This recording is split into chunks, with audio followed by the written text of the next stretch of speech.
How's it going, everybody? Welcome to the OneIQ Football Talk podcast. Brendan and Sterling here for what is going to be hopefully another great week in the world of football. But first, Sterling, how you doing today, my friend? I know you were out up and early doing some stuff today.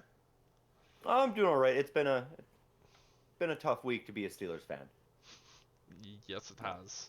Yes, yeah. yes, it So has. I'm a little down for that, but I'm not ready to jump off a bridge like a lot of Steeler fans seem to be. So there's that.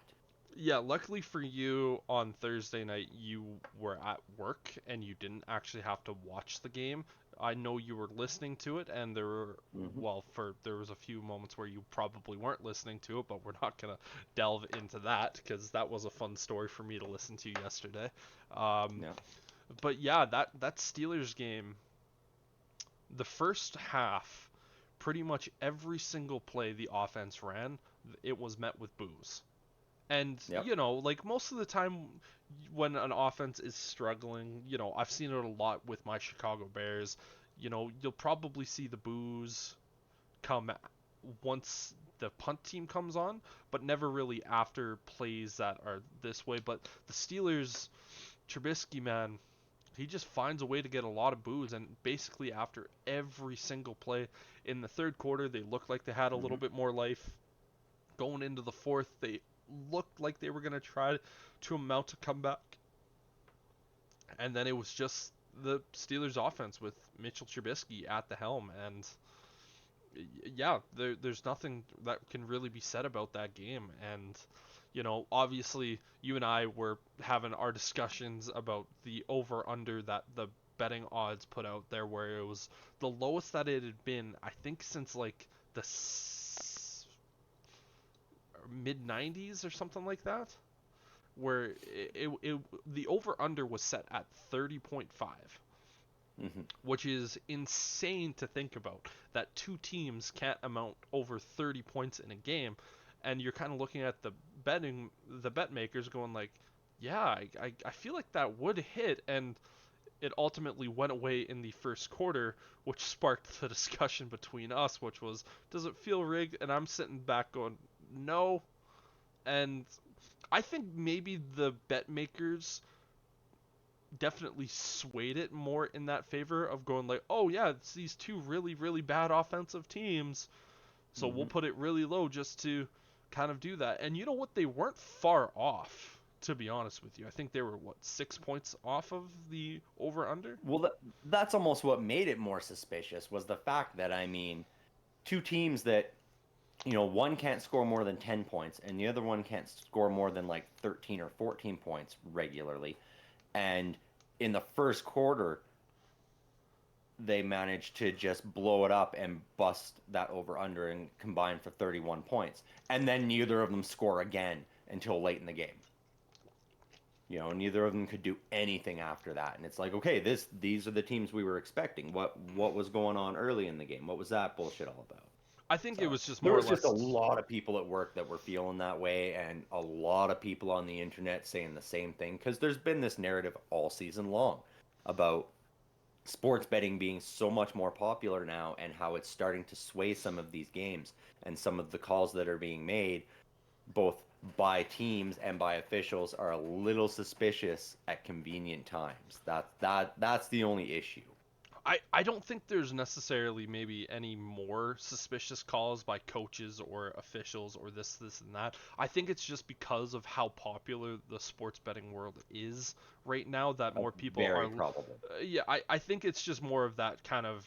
I don't know what the I don't want to say imposter syndrome, but it's one of those things where Yeah. it's like, oh, because it's so popular nowadays, where Yeah, it's it's so in the almost. spotlight that we all sort of notice these things happening now, whereas Yeah, before we weren't necessarily noticing it, it. it, That it is was one very of those probable. things where it was kind of like, oh, hey, so and so coach elected to kick the field goal here, and oh, sweet, like I'm one of the only people out of 1,000 that I know Mhm. that sports bet. And it's just like, yeah, that's a really cool, unique thing. But now that it's instead of out of those 1,000 people that Yeah. watch sports, it's more kind of a 50-50 of people who sports bet and people who don't sports bet.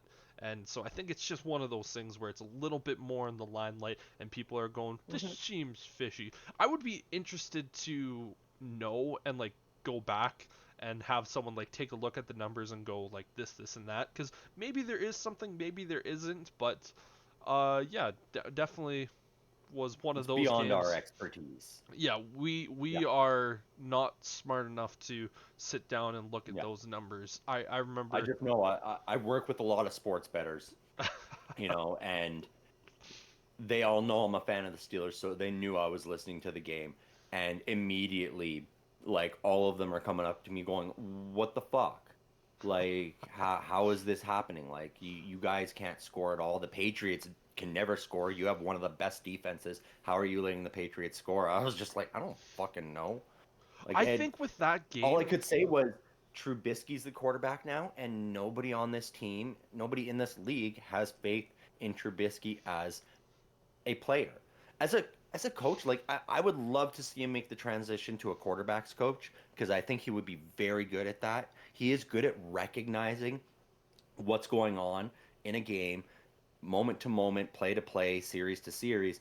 It's just when he is in there, the pressure, he's just not good at the immediate decision making. That is the problem with him is that split second decision making is where he really struggles and he can't make the right choices and he makes bonehead plays when he's on the field. yeah, Trubisky is a very smart individual. He can look at a Hmm. defense pre-read or pre-snap and go, this is exactly what they're doing. And Yep. he knows it, and he can beat it because he has shown that he can do that. That was one of the things that made him so appealing in that 2017 draft, and why people sat back and went, yeah, he is better than Patrick Mahomes or Deshaun Watson at that time. At that time of going, he Hmm. can very much make those reads pre-snap, and then everyone kind of figured out once he got to the NFL, it's like if we just kind of switch up what we do after the snap, he doesn't really know what's going on because it's almost like he Hmm. snaps the ball and goes, "What Wait, is that's not what you this?" said. Yeah, Yeah. it's like saying, well, "I'm gonna give you a cookie, and then I'm gonna give you a chocolate chip cookie, but then I switch it out for an oatmeal raisin." And you're kind of like going, yes, it's this, but it's Yeah. not exactly what you told me it was going to be, and I'm not sure I Right. under. And then boom, he gets sacked or he gets pressured, and then he throws into triple coverage. Hmm. That Yeah, and that's that's what it is. As soon as that pocket starts to collapse, he panics. yeah. With Yeah. but yeah, And I think just with the nobody has Steelers faith in him. And defense, I don't agree with these fans that are booing and chanting for Mason Rudolph just because it's been so long since Rudolph has played. I really don't think he's going to be any better. He hasn't played a snap since 2021. So you put him in there and similar things are going to happen. This offense was already struggling. They were just maybe possibly starting to find a stride, but they really only had 1 week, like one game and a quarter without Matt Canada to start building that, and then Kenny Pickett went down. yeah, As soon as that happened, remember I messaged you and I was like, I think this is our season right here.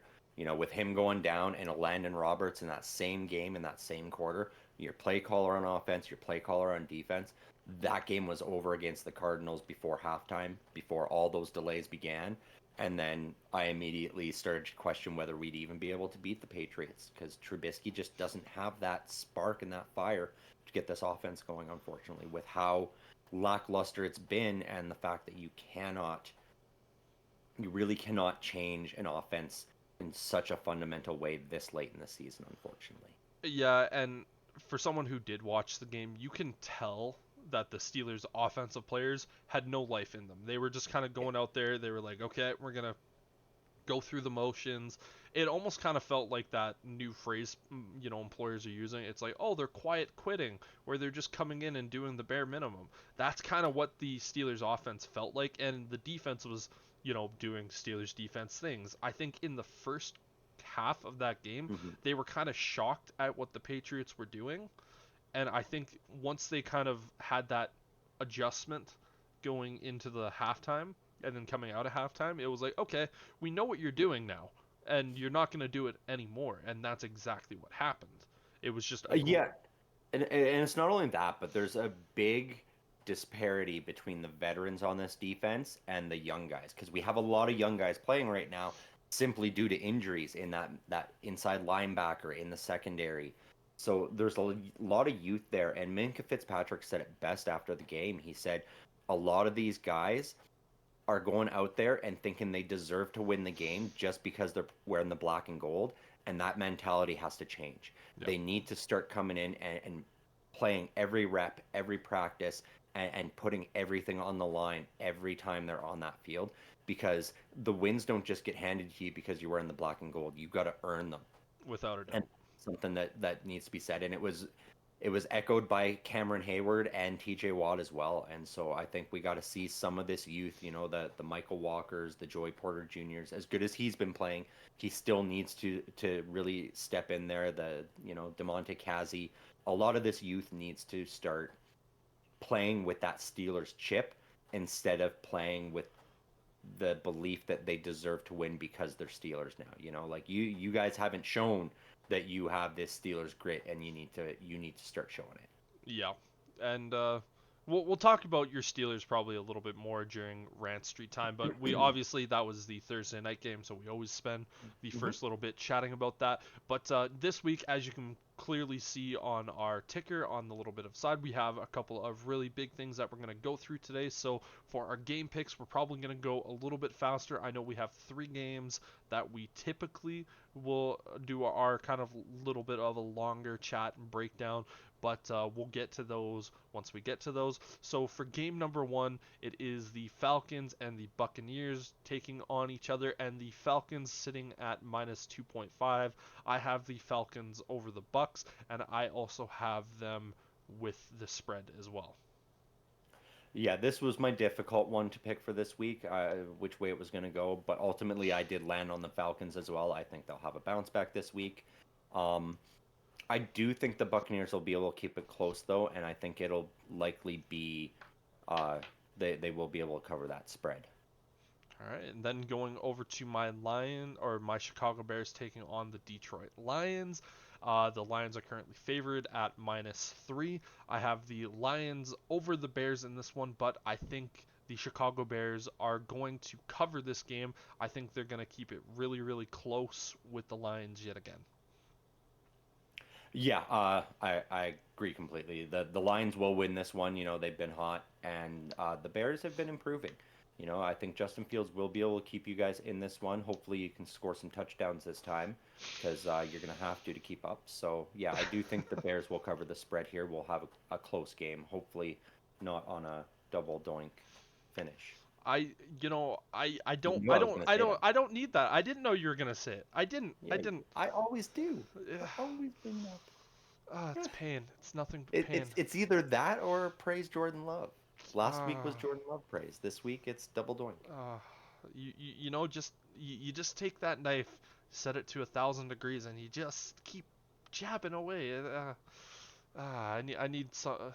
The, no, that was against the Raiders. That was for you guys. I don't know what you guys have negative against you, but moving forward, I'll try to figure something out. You have Kenny Pickett and Trubisky as your quarterbacks. There we go.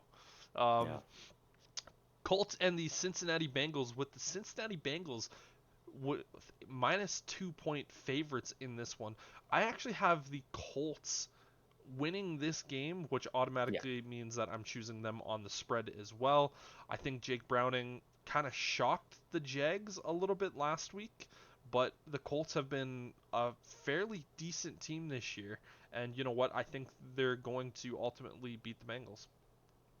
Yeah, I agree. I think the Colts are just going to be a little more well-rounded. Neither of these teams have great defenses, so I do expect to see some flashes from Browning still. But the Colts, I think, will be stronger down the stretch, barring any freak injuries like we've been seeing week in and week out. So Yep. yeah, Colts win. Now one of the games that I particularly want to chat about, and this is the Jacksonville Jaguars taking on the Cleveland Browns. Actually, this isn't one of the games. This was one of those games that it was tricky for me to pick because both teams don't have their starting quarterback, and even if Jacksonville does get Trevor Lawrence back, there's no way that he's going to be 100% healthy. I don't really have a ton of faith in that, but I think the Jags, even with whoever they have at quarterback, I think they're going to be able to beat the Browns, but the Browns are minus 3 point favorites in this Yeah. one. So I have the Jags winning and the Jags winning on the spread. Yeah, I agree. Like the Browns have sort of fallen flat since, back-to-back weeks of quarterbacks getting hurt, falling out. I don't believe Joe Flacco is going to be able to do this for them. Um, the Jags defense is good. I think they'll keep those Browns in check. The Jags will win this game for sure. Now going with the Saints taking on the Carolina Panthers, and the Saints are currently favored by 6 points in this one. I have the Saints winning this one, and I also have them covering the spread, even though they don't have Derek Carr, or at least I don't think they will have Derek Carr this week. I I I don't trust Bryce Young and the Carolina Panthers offense. Yeah, no, I agree. I will say that this is one of those games I put an asterisk beside though because I am picking the Saints to win. I do think the Panthers will keep it close and cover the spread. And so there is that. And if we're going to see another upset by the Panthers this season, You I think it's think it right will here? come this I think it's right here. And so that extra game cushion that the Patriots just grabbed, I think there is a good possibility that goes away because I'm picking the Saints, but I think the Panthers might squeak out an upset here. Fair, fair. And now moving forward, we have the Texans and the Jets, with the Texans minus 3.5 favorites. Yeah, it's simple. I have the Texans winning this one. CJ Stroud has been amazing. He has been unbelievable, and the Jets have not. And I think the Texans win this one, and they also cover the spread. I think the Jets' defense is great, but I think they're tired at the moment, and their offense just can't get anything done. And I think 3.5 points is going to be easy for the Texans to cover. Yes, I agree. Texans win. Texans will cover that spread. I don't think it's going to be that easy that, they are starting to deal with some injuries. No more Tank Dell. So Yep. that does take one of the weapons away from CJ Stroud. So we might see a bit of struggles early on, but they'll find their footing, and I think they make easy work of this messy Jets team. Now we have the Baltimore Ravens taking on the Los Angeles Rams, and the Ravens are currently favored at minus 7 points. I have the Ravens winning this one, but I'm actually going to have the Rams covering the spread. Those 7 point spreads are always tough for me, but you know what? I do see the Ravens potentially going out there and easily covering it, but I'm going to say the Rams do cover this one. Yeah, yeah, I agree. The Rams have looked better every week, the last few, so they are improving. The Ravens, though, are just hot right now. I don't know if Lamar Jackson is playing though. He did come down with what seems like a flu again, and so Yeah. he may not be in there, which will make it easier for the Rams to cover this spread. But ultimately, I do think the Ravens win either way. Their defense is heating up. They're that team. Next up, we have the Vikings taking on the Raiders, Mhm. and the Vikings are minus 3 points up on the Raiders. I have the Vikings winning this game, but I think the Raiders are going to keep it close enough. It's going to be one of those classic Minnesota one score type of game, very, very close, and I think the Raiders cover the spread, but the Vikings ultimately win it. I agree most of the way. The Vikings will win this one. I don't think the Raiders cover the spread because I think Justin Jefferson is going to come back in his first game here, and I think he's going to light things up. I think without him, it would have been close, but I have a feeling we're going to see JJ put up a couple of touchdowns Let's and hope. turn this Vikings team around. What I'm really hoping for in that game is that we have Justin Jefferson, 150 yards, three receiving touchdowns, and then we also have Devonte Adams, 150 yards, three catching touchdowns, just so my fantasy team really, really shoots off. It would be it Yeah. would be it would be lovely for me to have both of those guys just go Save incredible. that for next week when the playoffs start, dude, because it's looking like it's probably going to be you and me in the first round, Yeah, is what it's looking like. So. potentially, but I'm just hoping for all of that just to continue for the rest of the year. Let's just have those two guys and all of my fantasy team. Finally, it's healthy again. It's ready to Yeah. go, and I'm like, yeah, yeah. You definitely need that because you're sitting at like 1-6 in our hockey league, which is a little sad, man. Yeah. Well, to be perfectly fair, I have kind of forgot about the league, and Did you? it's been one of those things where I was on a bye week and I didn't have to worry about it, and I got Hmm. really busy and with, tournaments, this and that. I just kind of look at it and go, "Oh, it's Saturday night and I didn't set my lineup for this week. Guess I'll set it Oops. for Sunday. Just see what Right. happens." And yeah, so it's been kind of one of those things. But now moving forward, Yep. 49ers taking on the Seahawks. This is one of those games that I do kind of want to talk about. 49ers are currently favored by 13 points, which is a very, very big disparity between two teams that are rivals in this division. Right. This is a spread we've been seeing given to the Cowboys a lot this season. This Yes. large, large number. It's crazy. And yeah, for me, I do think the 49ers are going to win. I think they're the best team in football right now. Obviously, they faced off against the Eagles last week in what was the NFC Championship rematch game, and they absolutely dogged walked them. So I can kind of understand where the bet makers are going with that. It's like, oh, they just dog walked the Philadelphia Eagles, who were a one loss team going into that game. They should be able to look at the Seahawks, who are injured right now and they haven't been playing as well and this and that, but I think the Seahawks are going to come out and really fight in this game and say, you know what, we might not win it, but we're going to keep it a lot closer than what it likely should be. Yeah, because like it almost feels like because that Niners Eagles game is more fresh in the memory, that's what they're setting it by. But they're neglecting the fact that the Seahawks hung in it with the Cowboys that same week. Yeah. Like the Seahawks were right there with the Cowboys, and that's the other team that's in this three-man race for first place there. So it's like really, I I have to agree. I think the Seahawks are going to be able to hang here. Yeah, and Especially divisional game. It's always tight, hard-fought games.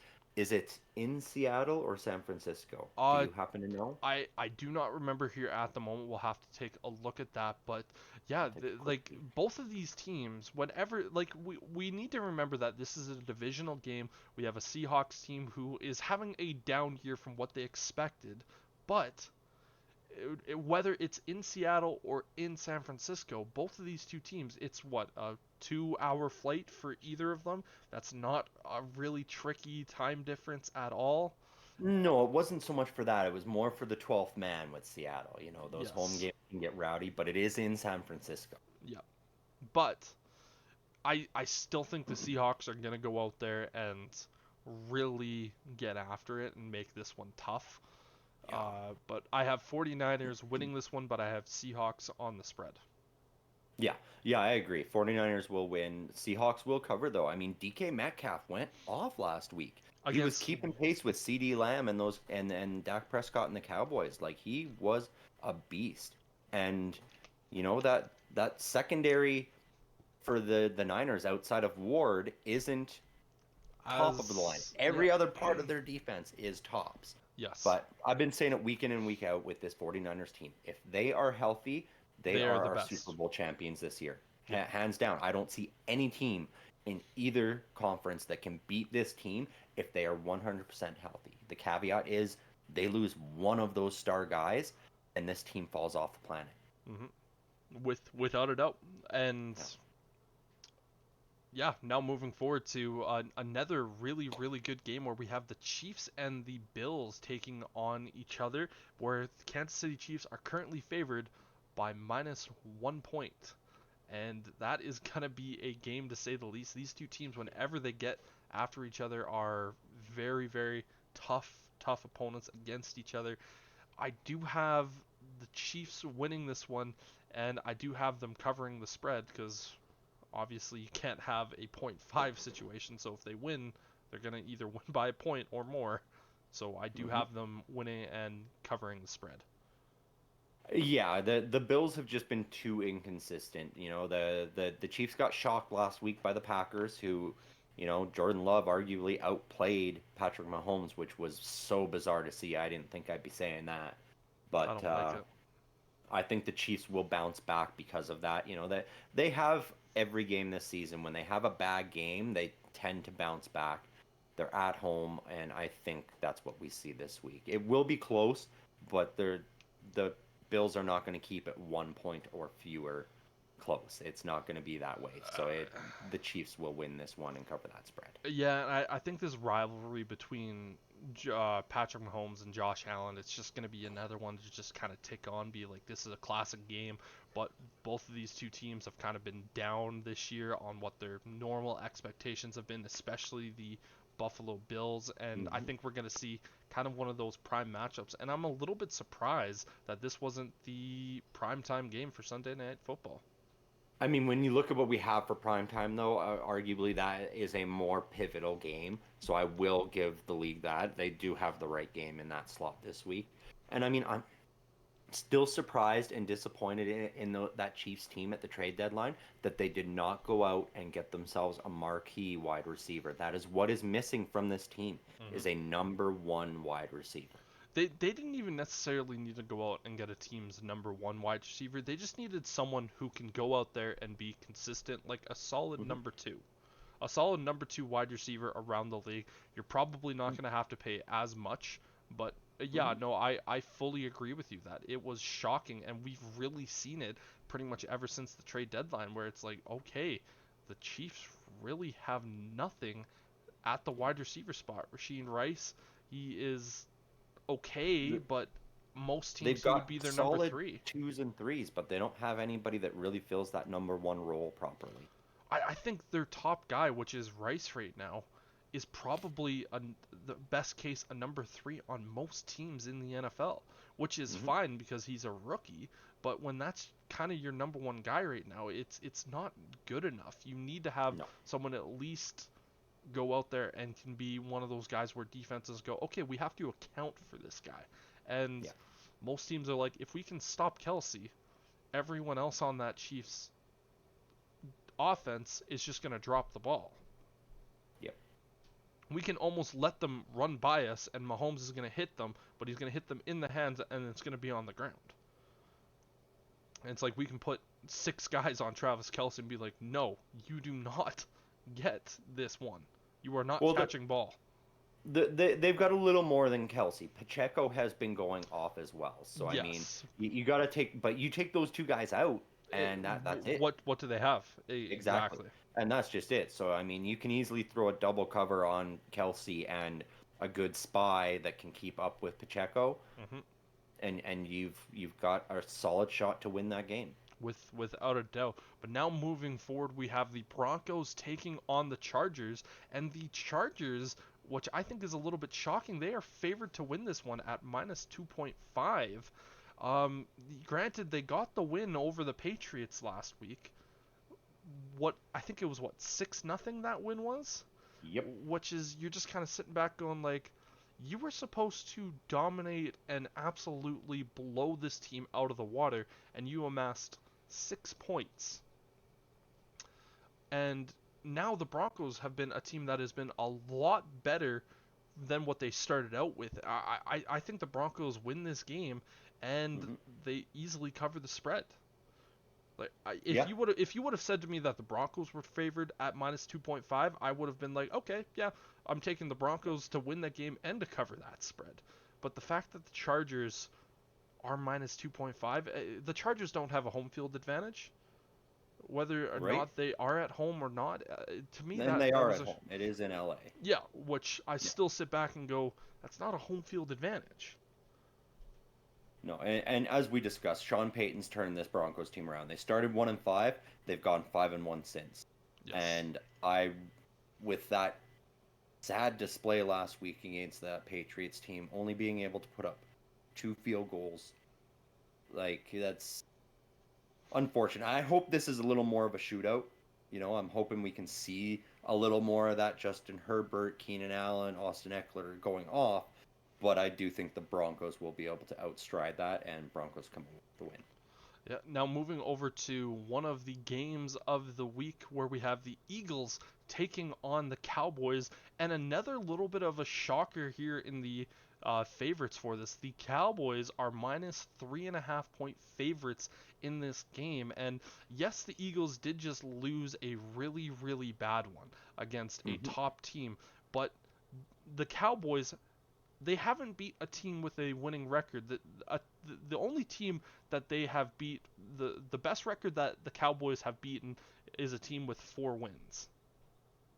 Um, no, six, Is it because they six? just beat the Seahawks last week, who are now Oh, 6 and right. 6. No, correct, They correct. were Yeah. 6 and 5 going into that game. That loss put them to 6 and 6. Yes, So but the best they could beat is a 500 team at this point.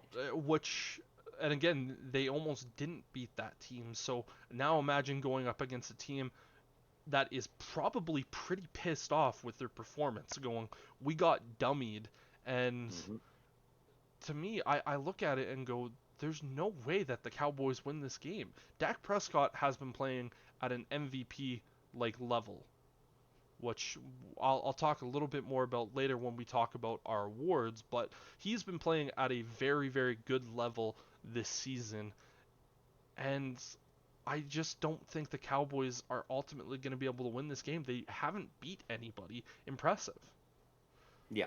And I think the sports bettors, the reason behind this is the Cowboys are riding a 14-game home winning streak right now. And Yeah. that's just it. Nobody's been able to go into Dallas and win since last season. And so I think that probably played a part, along with them holding on to beat the Seahawks, the Eagles getting beat bad by that 49ers team. But I have to agree, like the Cowboys have not beat any teams of significance. When they go up against the good teams, They they crumble. get bullied, and I do expect that's what's going to happen here as well. Weather's not going to be a factor. Weather was a big factor in that game last Sunday. There's big Hmm. storms rolling through Pennsylvania. Um, I don't think we're going to have to worry about that this week. The Eagles are going to be coming out fighting mad, and I do They're think the going to be Cowboys playing will keep. pissed off. Yeah, the Cowboys will be able to keep it close because they've been very explosive. Tony Pollard has found his stride again, Hmm. which helps them out, and they've been moving the ball around, and that opens it up for CD Lamb to have great games, which I expect Dak Prescott and CD Lamb to both have great games again. But Yeah. it won't be enough to beat this Eagles team. I think the Eagles are looking at this going, we lose and we drop all the way to a wild card spot. Like Hmm. they got to win this to keep this foot race with the 49ers, in their favor. I And don't even so, necessarily think that it's the Eagles are looking at this going and worrying about their position. They're looking at this going, you know what? We just got punched in the mouth last week. We went hmm, into a game that we thought that we should have won this, and that, and there was a lot of trash talk, blah blah blah, and we lost it. yeah, We are going to go out here and just simply say, NFL, yeah, we lost 2 games this season, but we are still the top team in the NFC, this, and that, because they still currently hold possession of first place.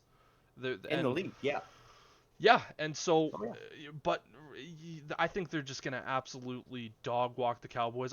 I'm pretty hmm, sure that no matter who this was, with maybe the exception of the 49ers, that the Cowboys or the Eagles weren't going to lose this week because of what yeah, happened last week. They were so down on how they played, blah blah blah. Moving forward, I think the Eagles are just going to absolutely.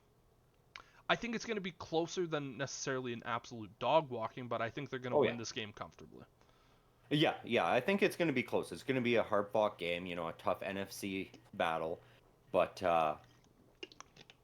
yeah, the Eagles are going to be able to come away with this one. And I do think that factor of dropping all the way from a bye week to a wild card spot will be on their minds, Mm, because you immediately go from a bye week and home field advantage to you're going on the road playing your game. yes. That is a huge difference. So this is very important for It the is Eagles. it is a very important game, but now moving over to what is not a very important game where we have the Miami Dolphins taking on the Tennessee Titans, and Miami is currently 13-point favorites in this one. And yeah, I'm picking the Fins, and I'm Hmm. also picking them to win on the spread. Yeah, yeah, I'm picking the Dolphins too. They beat teams with losing records. They're the Dallas Cowboys of the AFC. They beat the That being teams that they're said, even though supposed to they're beat. sitting in first place, like I still think they're going to be shown for the frauds they are when we get to the playoffs. They Hmm. can't beat these teams with winning records. So we'll I see what happens down the stretch. Dolphins will win this. That 13-point spread though, that is really tough to take. just because the Titans have been able to put points on the board. And so I think the Titans, they're still going to lose by a lot, but I don't think it's going to be by 14 points. I think they'll lose by 10, 11, maybe 12. So I do think the Titans will cover this spread. That's fair. Now for our final game of this particular week, where we have the Packers taking on the Giants, and the Packers are currently sitting at a -6.5 point favorites. I do have the Packers winning this one, but the Giants surprisingly have been playing a lot better. And let's go, Tommy DeVito. And he's been kind of lighting it up, and maybe just needed a little bit of time to get adjusted to the NFL, but he's played a hell of a lot better. Hmm.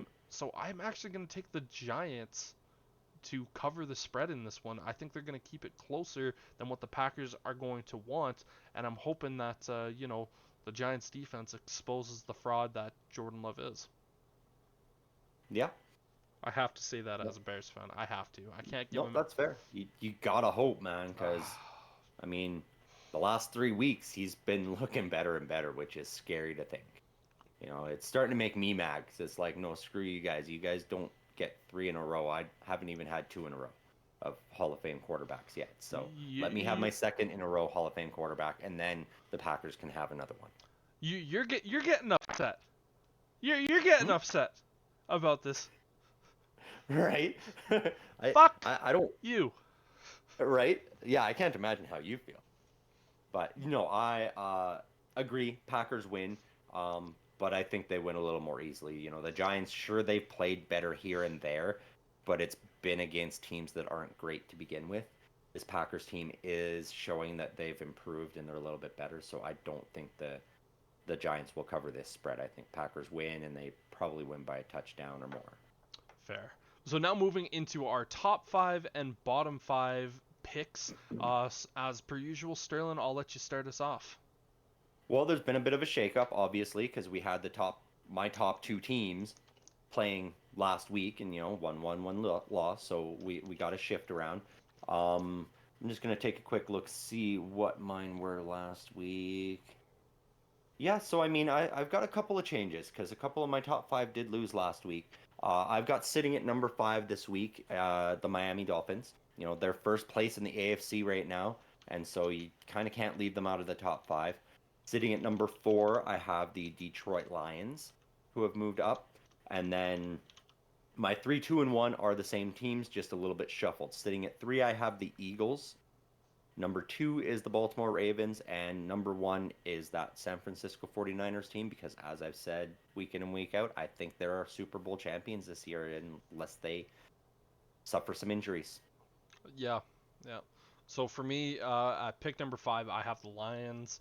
That five spot is a tricky bitch to try and choose, just because all the teams right there are kind of, you can interchange of like this team, that team. Hmm. Lions, I can't move them any higher than five just because of their defense here at the moment. Then I have the Miami Dolphins. They're kind of they're a great team that beats the bad teams that they're supposed to beat. And then at pick number three, I have the Eagles.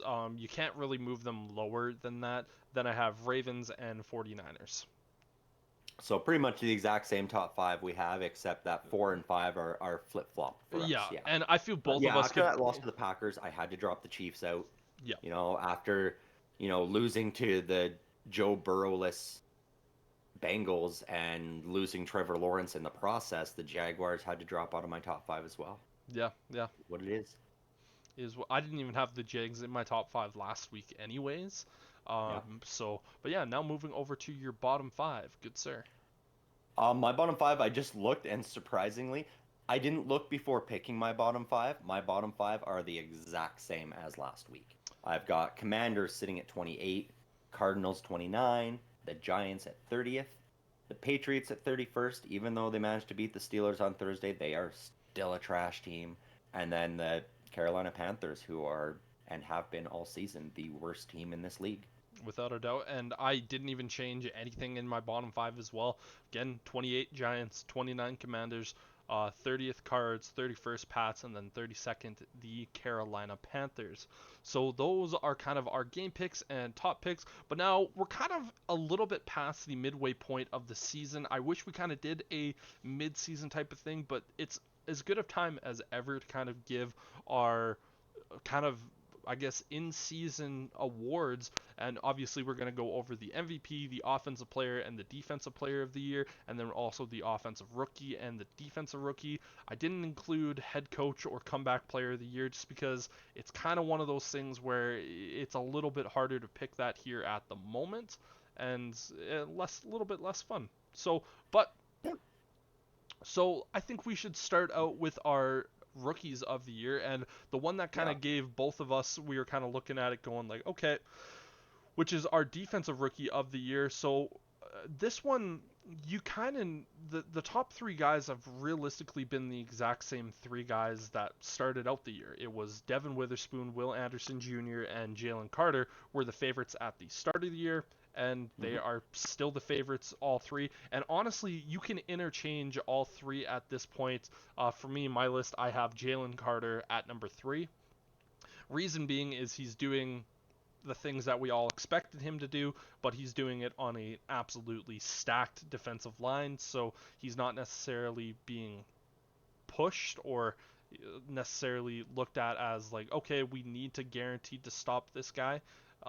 If he was on a worse defensive line, we would be able to see potentially something a little bit different. Will Anderson at my number two spot, he has really been phenomenal. He doesn't necessarily have those sack numbers that you would like to see from a guy picked at third overall from an edge rusher spot, but you know what? He has been so dynamic, and he has definitely been the best player or one of the best players on that Texans defense, and so that's why he's there.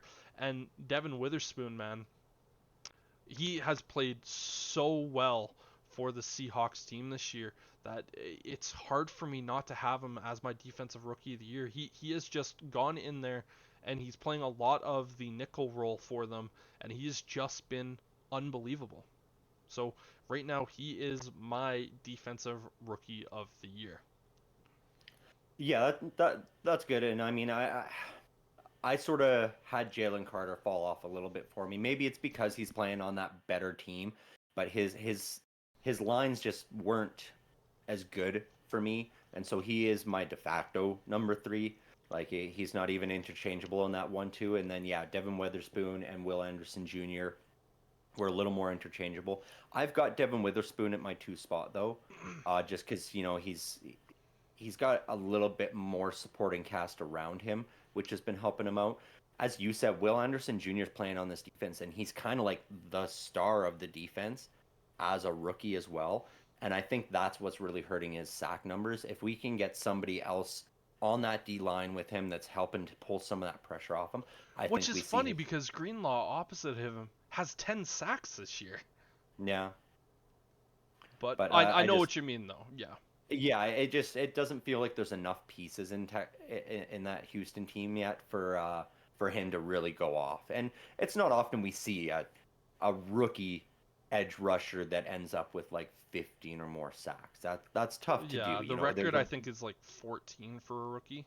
right, and that even that's pretty rare to see because Yeah. it's a significant speed change, pace change, and strength change from college to the NFL. Like you start going up against these O linemen where you were just dominating in college, and all of a sudden these guys are stopping you dead in your tracks in the You're going NFL. up against grown men now, which like Exactly. you're going up against guys who have kids and have mortgages Hmm. and houses and have stopped other grown ass Yes. men. So yeah, no, I But, hear you there. Again, I but yeah, kind of that feel being like all said, three of those guys could be interchangeable at the defensive rookie of the year spot. they could be. I just feel like Jalen Carter's fallen a little bit further, maybe because he's on such a great defense that It's it hard to he's not able to pad his numbers quite as well. yeah. And so I feel like Will Anderson is just a little bit more required by his team. Like he's more essential to his team. Whereas if Jalen Carter wasn't playing on the Eagles, whoever was in that position would probably have similar stat line to what he's got. Yeah, So yeah, for that reason, Will Anderson Jr. right now is sitting as my defensive rookie of the year. fair enough. Now moving over to the offensive rookie of the year, which was I bet we probably easy as hell. For me, Yep. I looked at number 2 and number 3 as going like, okay, these guys, yeah, they're in this conversation, but they're so far away from number 1, which, I think we both have it as CJ Stroud. That's my Yep. offensive rookie of the year. It is so far and away him, to the point where he's in MVP conversations. I don't think he is an MVP guy, but yeah, he's there. For me, number 3 is Sam Laporta, tight end for the Lions. He has easily been one of the best weapons on the field, and you just don't really see tight ends do what he does in their rookie year. And then number 2, I have Puka Nakua, the 5th round pick, just kind of going out there and shocking the world and playing as well as he has. The Mhm. Rams found themselves a really, really good player. Yeah, honestly, for myself, I didn't even look at a 2 and a 3 on this one. With how well CJ Stroud has played and how impressive he's been, he's that guy. Hmm. The Panthers got to be kicking themselves for drafting the wrong guy at this point. Well, so much 'Cause so that they fired Frank Wright.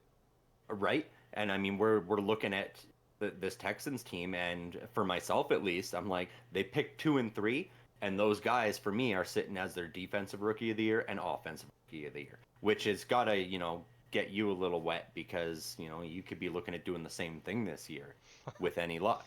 That would be Yes. good for your Bears. But yeah, CJ Stroud, hands down at this point, has got to be the offensive rookie of the year in the.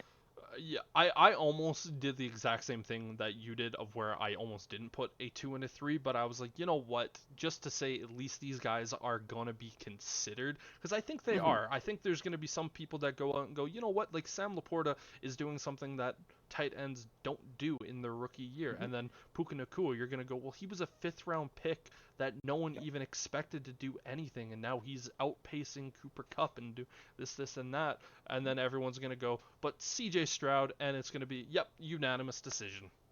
Yeah, and I mean the other thing too is I was trying to avoid getting biased, because I probably wouldn't have had Nakua in there. I probably would have thrown Joey Porter Jr. in there, just because since getting the starting job, he has been one of the better shutdown cornerbacks in the league. He's teams are starting to get afraid to throw to him. You Puka know, Nakua is on the offense. I know. Oh, offensive. Yeah, my Yeah, bad. My bad. I'm Yeah, just sitting back going like, okay, you can say Joey Porter, but yeah, like he's not gonna my win bad. the offensive rookie of the year, no No, matter what he does. no. Yeah. So now moving over to our defensive player of the year. Take it away, my friend. This was a tough one for me, because there's a few guys up there. I know we've had Miles Garrett in the discussion. We've talked about Danielle Hunter as well, but they've both sort of fallen off the last couple of weeks.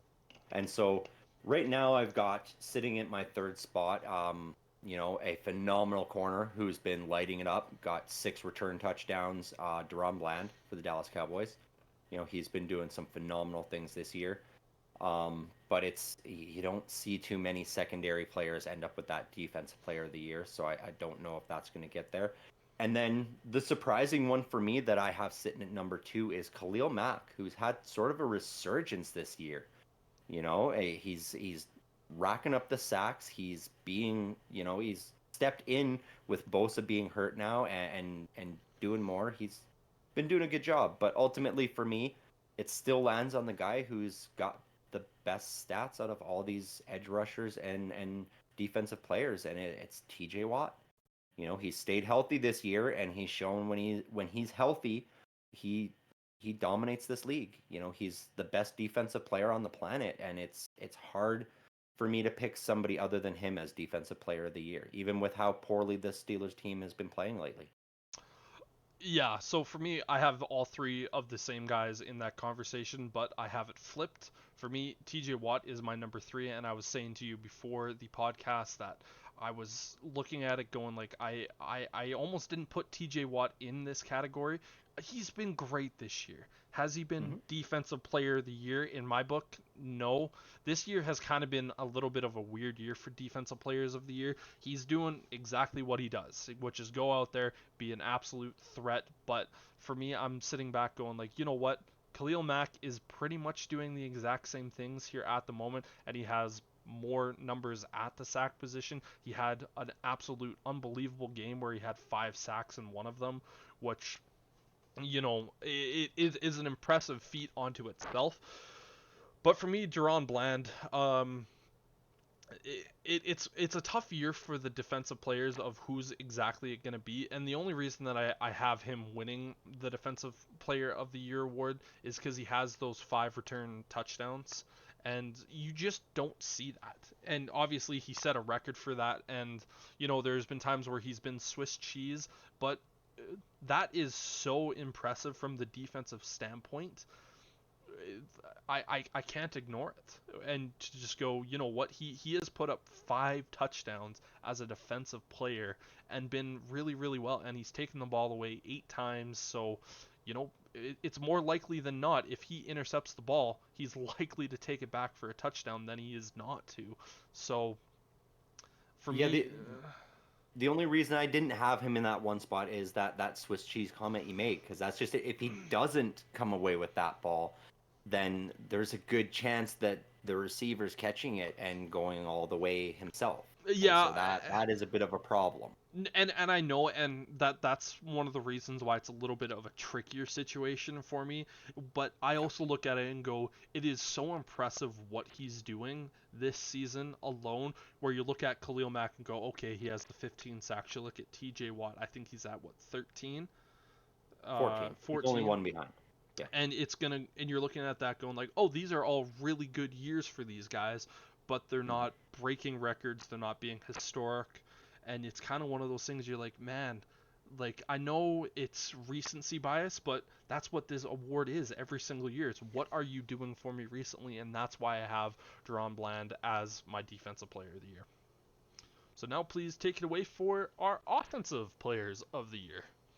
Well, I'm not sure if this one's going to surprise you or not. Honestly, you know, I've got somebody in mind for the MVP, and so I didn't include him in my offensive player of the year. Um, I didn't really look at much for a 2 or 3 either on this one, because this guy has been so lights out that there are some people talking about him being in the MVP race. I don't agree with that. I don't think he's quite there. But my offensive player of the year this year is Tyreek Hill. He has been just lights out for that Dolphins team when he's on the field. He's putting up multiple touchdown games, several games over 100 yards, a few over 150. I think there's a few bets this weekend where people are setting him to go up over 150 again. So it's honestly, I didn't even bother looking. Much like with C.J. Stroud for a 2 and a 3. I hands down, I think Tyreek Hill is the offensive player of the year. I 100% agree with you. I do have a 2 and a 3, but I kind of almost had that same situation as you, where it felt almost disrespectful to put these guys up there. McCaffrey is my 2, and Brock Purdy is my 3. It's just, I think, okay, these guys can definitely be in that conversation, but it's like CJ Stroud above those guys. Tyreek Hill is so far and away the front runner for offensive player of the year. It's not even close. He's on pace to break the receiving record, which I think he's going to do. I think Yeah. he came out and said this year. He said, "You know what? My goal is to get above 2,000 yards, break the record, and to have my name in the history books alongside all the other history book moments that I've had over my career." I think he's going to do it, and I think he easily runs away with it. But, sir, please take me through your MVP conversation. This one I think is going to surprise people.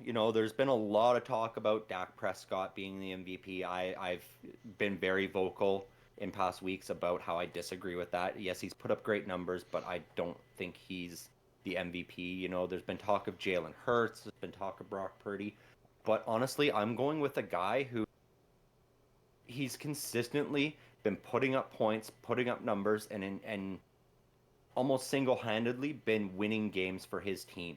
And that is the guy you had in the running for that offensive player of the year, and that's Christian McCaffrey. I think this dude really deserves to be in the talk for the MVP award this year, because he has been putting up monster numbers. He's catching the ball, he's running the ball, he's running guys over, he's making guys miss. He's he's stayed healthy. He's been that guy that we always thought he could be when he was with the Panthers for all those years. We're finally seeing that beast of Christian McCaffrey, and I think he needs to really be given those props. I think he should be our MVP this year. Do you have a 2 and a 3? My 2 and my 3 would probably be 2 Jalen Hurts, and then 3, surprisingly, Tua Tagovailoa. Because as good as Tyreek Hill has been, we've seen Tyreek Hill when Tua wasn't there, and he was not putting up those numbers. And I feel like without Tua, Tyreek's not breaking records, and that makes Tua more valuable. And so that would be my 3. And that 2 and 3 are sort of interchangeable. You know, if the Dolphins can start beating teams with a winning record, then Tua might be competing with Christian McCaffrey for that MVP, in my opinion. Fair enough. The MVP award, I think they need to make a seriously drastic shift to the way this award is given out, because there's pretty much only been 3 positions that have really won it, where it's been a quarterback, running back, or it has been, the one time, or the one of a handful of times where it was a defensive player. And Yeah. granted, I know there was a kicker at one point that won the MVP award, which is insane to think about, but it really is quarterback award, which when I think of the most valuable player, what I truly think about is what are they doing this season? Are they having not necessarily just the impact to their team, but the impact around the league? And if you look at the entire league so far this year, quarterbacking and offense has just been down. And the front runners, favorites of like your Patrick Mahomes, your Josh Allen, your Joe Burrow, those guys, obviously, Joe Burrow, he's not going to play for the rest of the year. He's out, so he's immediately taken out of that conversation. Josh Allen, I can't put him in there just with all the amount of turnovers, and Patrick Mahomes is just not having that same year. He's still the best player in the league, but he's just not doing it this season. My number 3 pick is Dak Prescott. I think he has shown that he's been one of the better quarterbacks this year, but I think, for instance, if you have Joe Burrow there, if you have Patrick Mahomes playing with actual weapons, their numbers dwarf what Prescott has done. But I think Prescott is deserving to be in that spot. Granted, is he going up against bad teams and putting up good numbers against those teams? Yeah, but that's what you want your franchise quarterback to do. And you know what? He's doing it. And my number 2 spot is Brock Purdy. I think a lot of people are looking at Brock Purdy going, you know what? He's Mr. Irrelevant. If he was a top 5 pick, I think everyone would look at him and go, this is a no-brainer. Yeah, he has the great players around him, like the Christian McCaffreys, the Deebo Samuels, the Brandon Ayuk, the George Kittle, Trent Williams on the offensive line, blah, blah, blah, blah, blah, this, that, and the other thing. But when you watch him play, it's not like he's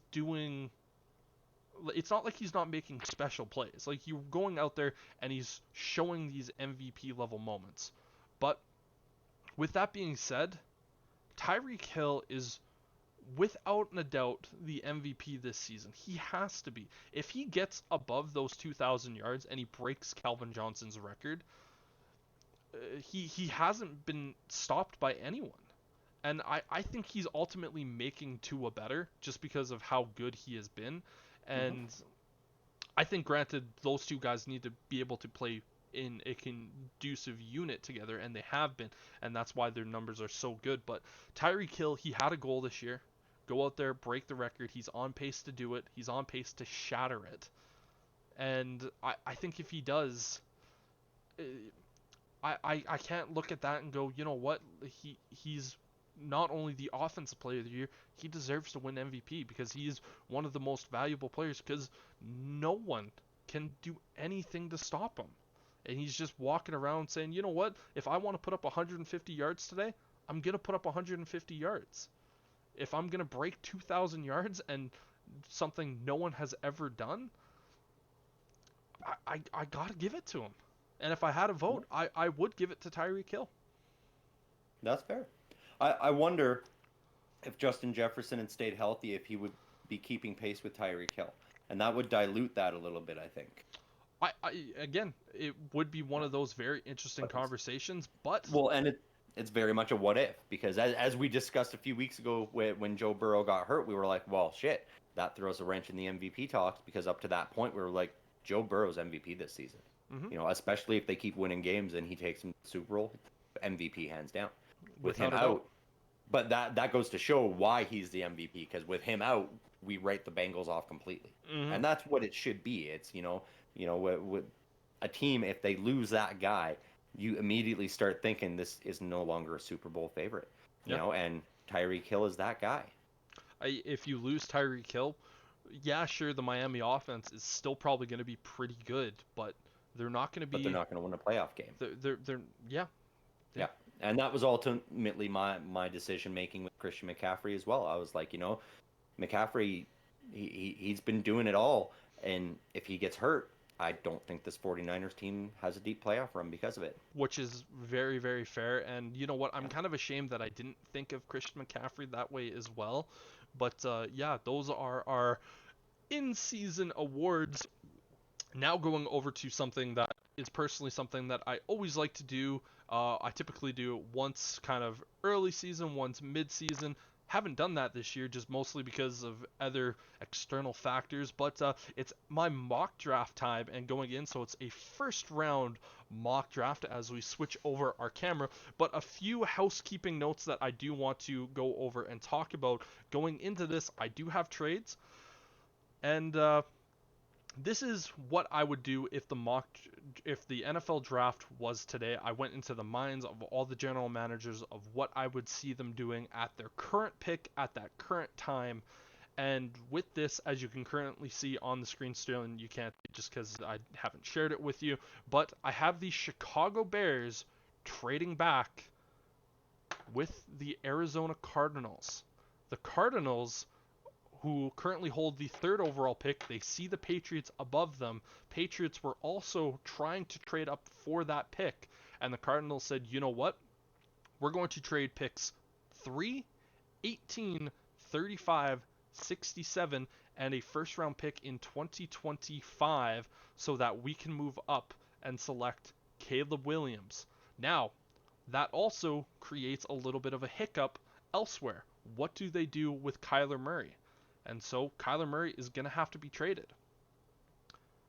The next, this technically would happen day number 2 before I think round number 2 would start, but the Arizona Cardinals trade quarterback Kyler Murray to the Las Vegas Raiders for a second round pick in 2024, a third round pick in 2025, and quarterback Jimmy Garoppolo.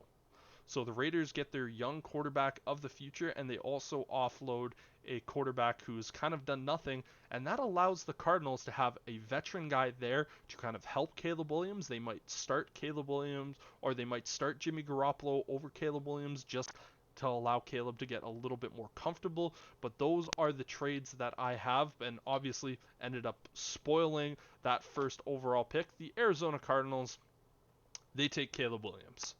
And so they move forward with that one.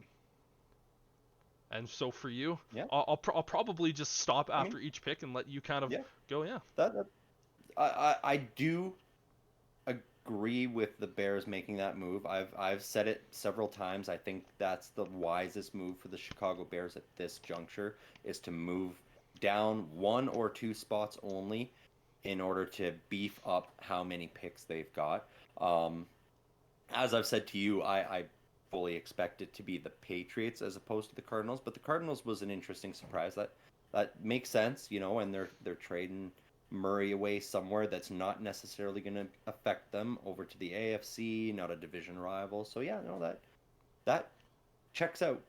Yep. And they basically just kind of do a little bit of a swap in contract situation. The Hmm. Raiders get their guy and they send a couple of picks back that isn't necessarily going to break the bank, and they get that quarterback contract off of their books, and they have a young guy that they can ultimately build around. And it was kind of tricky to ultimately figure out who I would trade Kyler Murray to. Your Steelers were an option for me in that necessarily range, but it was one of those things where I felt that the Raiders would be more likely to go after Kyler Murray. And with that being said, at pick number 2, The New England Patriots, they're going to select quarterback Drake May out of North Carolina. Whether Bill Belichick is there or isn't there, they need a new quarterback, and whether it's Bill, whether it's a brand new coach, they need someone to build this team around. And I think Drake May is without a doubt going to be one of those guys where he has the arm talent and or he has the arm talent of a Josh Allen, but he has the athleticism of a Justin Herbert. That is kind of the whereabouts that I've seen this guy. And you know what? For the Patriots, they can't have Mac Jones, and they know they can't build around this guy. And getting a guy like Drake May is going to be massive for them to at least just try to build something around them. And so for Yeah. me, that's where I ultimately have it. Yeah. The Patriots need quarterback help because Mac Jones isn't the guy. And while Bailey Zappi showed some flashes, I really don't think he's a number one guy in this league.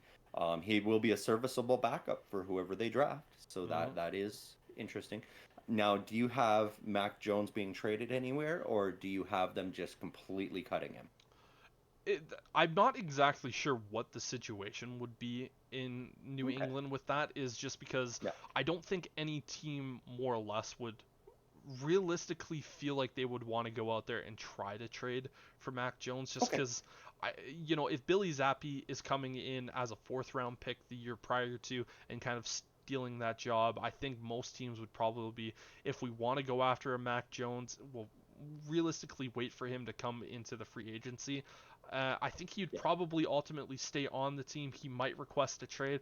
It's just one of those weird situations where it's kind of hard to really know. Yeah. I was just curious. Yep.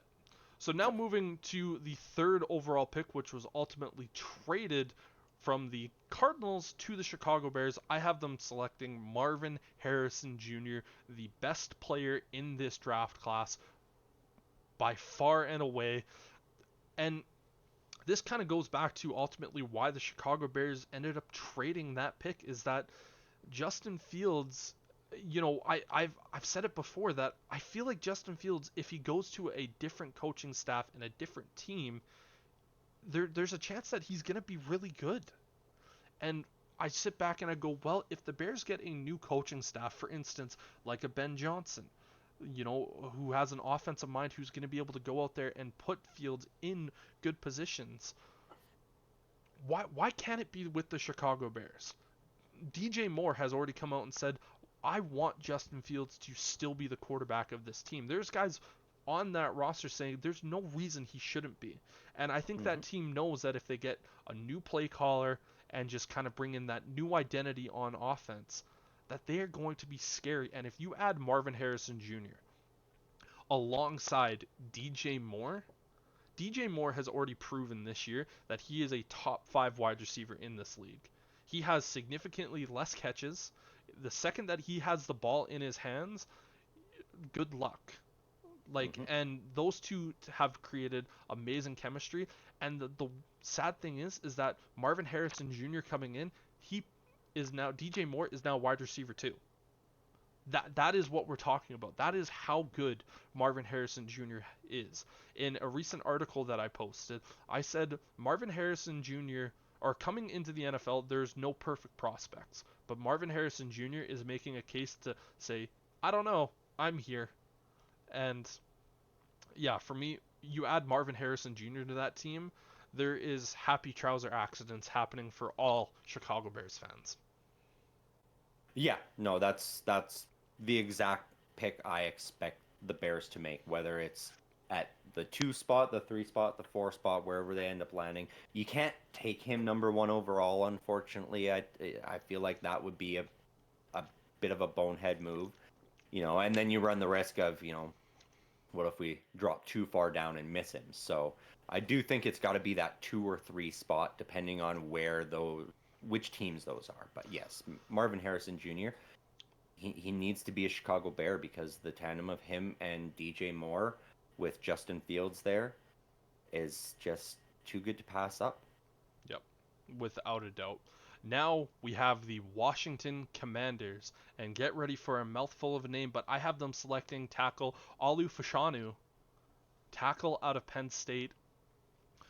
The Commanders, they have a lot of different areas that they can go with this team, but the big problem is that if they were to go for a quarterback right now, they have nothing in front of him to actually give him support. They have a couple of wide receivers, don't get me wrong, those are good, but they need offensive line like a fish needs water. It is They need protection. so bad that Sam Howell, he's one of the quarterbacks that has at one of the top 5 in passing yards. Hmm. And if you just give that dude protection, I'm not willing to give up on Sam Howell yet, just because he has none. He has no protection in front of him, and Fashanu, he is just one of those dogs where if you have him out there, he's going to be a kind of a offensive line changer, and he was a top 10 pick last year, without a doubt a top 5 pick in this year's draft, best offensive lineman in the draft, and he's going to absolutely transform that line. Yep, that's a good pick. Our buddy Josh, who joined us a couple times last year, he'd be happy with that because that's exactly what he was saying. He expects his team to do because he's a Commanders fan, and that's what he said. He's like, we need to build up this offensive line before we even think about going after a defensive player or another quarterback or another playmaker. We need offensive line protection because I don't remember exactly what the number was, but I believe Sam Howell was sacked 8 or 9 times by the Giants Yeah, earlier this season when they played, and that's that sad. Giants team is not great, They you have know, one defensive player that could get after the quarterback. right? And so the fact that they gave up that many sacks, I do believe Sam Howell might be the most sacked quarterback this season as Far and well. away. You know, Far and away. with him being in the top 5, like we've seen it before. Joe Burrow was top 5 in passing yards, but the most sacked player. Hmm. Like could we be talking about Sam Howell being one of the better quarterbacks in the league 2 or 3 years from now, when this Commanders team, or from what I hear, they're going to rename themselves yet again to the Red Wolves, is what I was hearing. Um, that Who knows? it right. It's just crazy to think, but yeah, that is a good pick for them. Better than last year. Like they better not pick another cornerback because that was not good last year. Their draft. Luckily, and another thing that I always do is I always try to look at the players that are actually at this point and Hmm. try to keep it somewhat fair of going like, okay, well, this guy is here, and it might not necessarily be a team need, but it's just best player available type situation. But now moving to pick number 5, the Chicago Bears with their own pick, I have them selecting edge rusher Liatu Latu out of UCLA. This defense this year has only just done this. The second that Montez Sweat joined the Chicago Bears, it's like a completely different shift happened for the team. They completely started to ball out and play a lot better, and it was just so much more, and it was so much better. And Montez Sweat, he's that guy. He Hmm. really is showing that he is that guy. But unfortunately for the Bears, they don't really have anyone opposite of Montez Sweat. And you can have your guy and be a top 10 edge rusher in the league, and you know this all too well, but that's fine and dandy. But his numbers can start to drop if they go, okay, we only have to worry about him. If the Bears add Latu, who is without a doubt the best edge rusher coming into the NFL, 13 sacks, 2 forced fumbles for the UCLA Bruins, you put those two guys together, oh my goodness.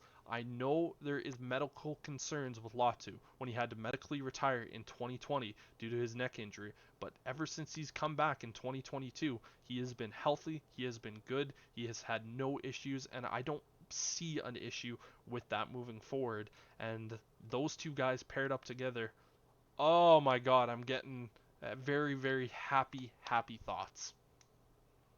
Yeah, and as I've said, this is exactly what the Bears need to do. So that pick doesn't surprise me at all. They need to get somebody to play opposite Montez Sweat so they can get that really good duo of edge rushers. Because yeah, that this Bears defense has just taken off since making that trade for Montez Sweat at the deadline. So this good move for the Bears. Good spot to pick. Now the New York Giants. I have them selecting wide receiver Malik Nabers out of LSU. The Giants, I know a lot of people would expect them to potentially go quarterback here or go offensive line, but the problem with both of those being is that with Daniel Jones being paid last year, you can't immediately move away from him because you're paying him so much money. Hmm. The biggest problem with this Giants team is they have no weapons for whether it be Tommy DeVito or Daniel Jones to throw the ball to. Nabbers, he is an unbelievable weapon at the wide receiver spot, and him going to the Giants would be massive. And hey, the last time the Giants drafted a wide receiver out of LSU in the first round, it kind of worked out for him. So maybe they should Right? try to get that success back. Yep. Yeah, I mean the Giants is they're a messy team right now. The only way they can take a quarterback is if they trade that contract of Daniel Jones away, and Who's Daniel going to Jones take is it? not good enough. I don't see anybody being willing to pay that kind of money for him. So they're kind of on the hook at this point, and that makes the most sense. Try and build something for Daniel Jones, and well, if Saquon Barkley's still there, Saquon Barkley to go on. I don't know. Yeah, This the Giants team, they're I expect them to be picking in the top 5 or 10 again next year anyway. I agree, but you know what? If you can at least get yourself a number one Yeah, wide receiver on that team, it is so that's a much better. start. Exactly. Yeah. You're building for the future. Now Hmm. taking a look at the New York Jets, and they're gonna finally get their offensive tackle that they were hoping to get last year. This time they get Joe Alt, tackle out of Notre Dame. And you know what? I think they're sitting back going, you know what? We're actually a little bit happier that we didn't get one last year because we're getting a blue chip type of player in Joe Alt. And he's going to protect Aaron Rodgers, hopefully not tearing his Achilles 4 plays into the season. And a big significant upgrade.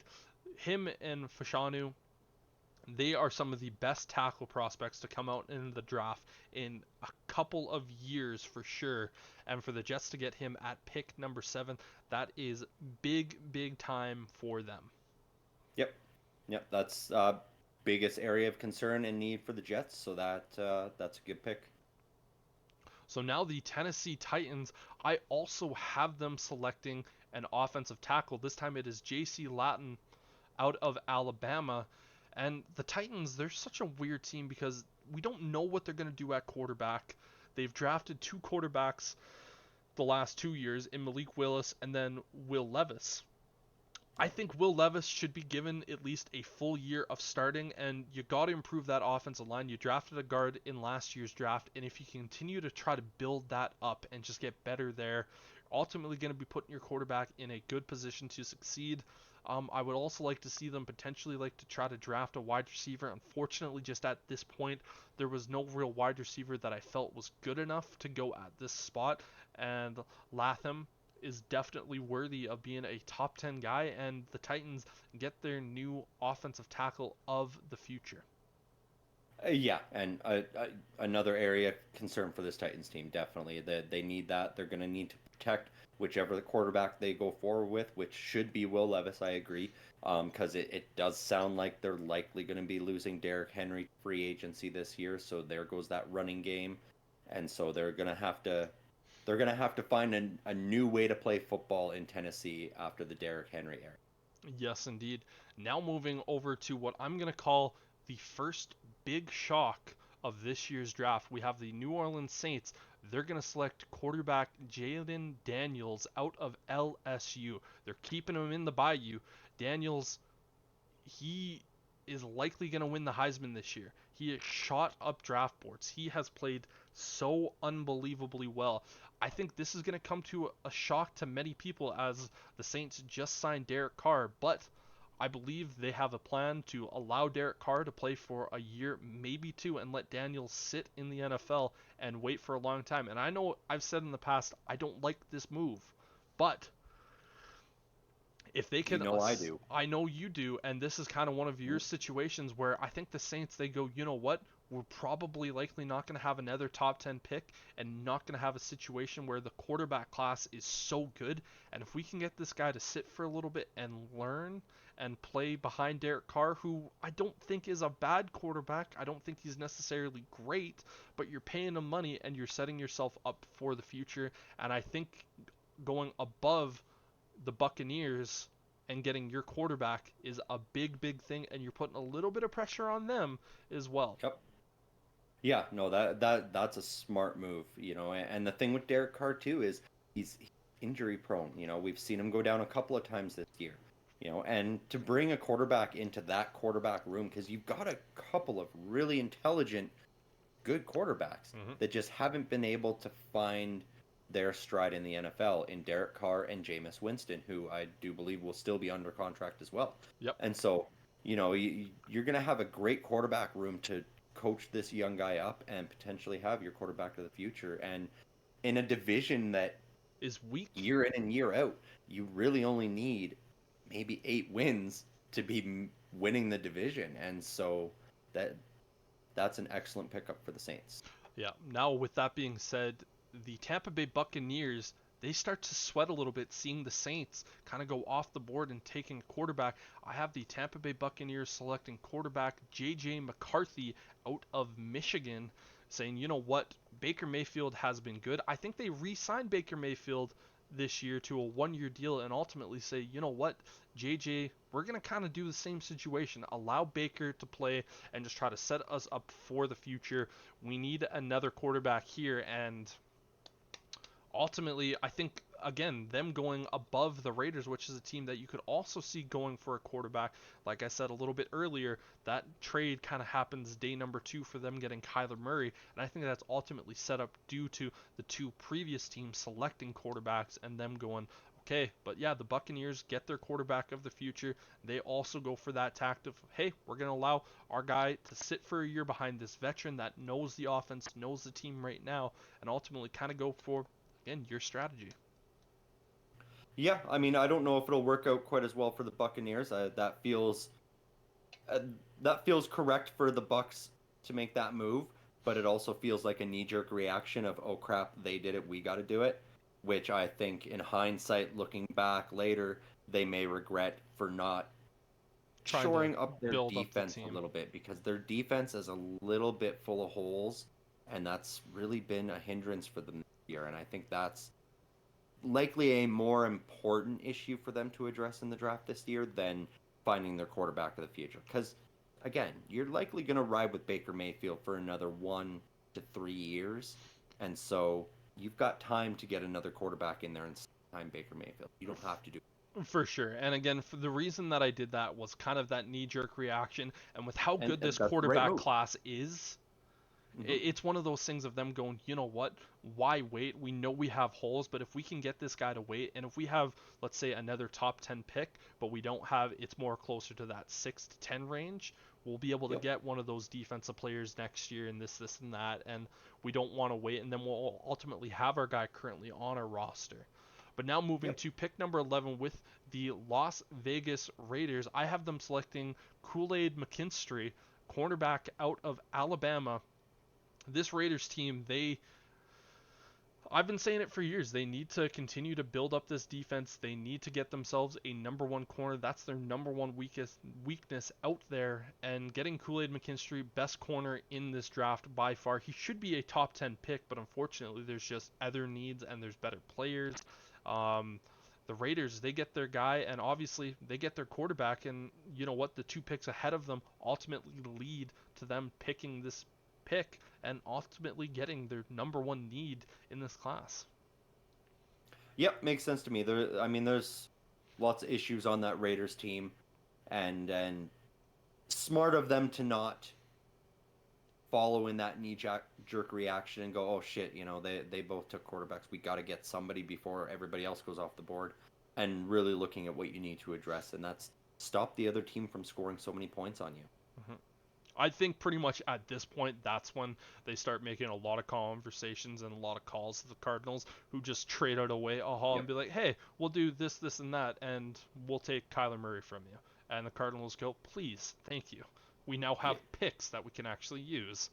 But now moving forward, we have the Los Angeles Chargers. I also have them selecting a corner, but this time it is Cooper DeJean out of Iowa.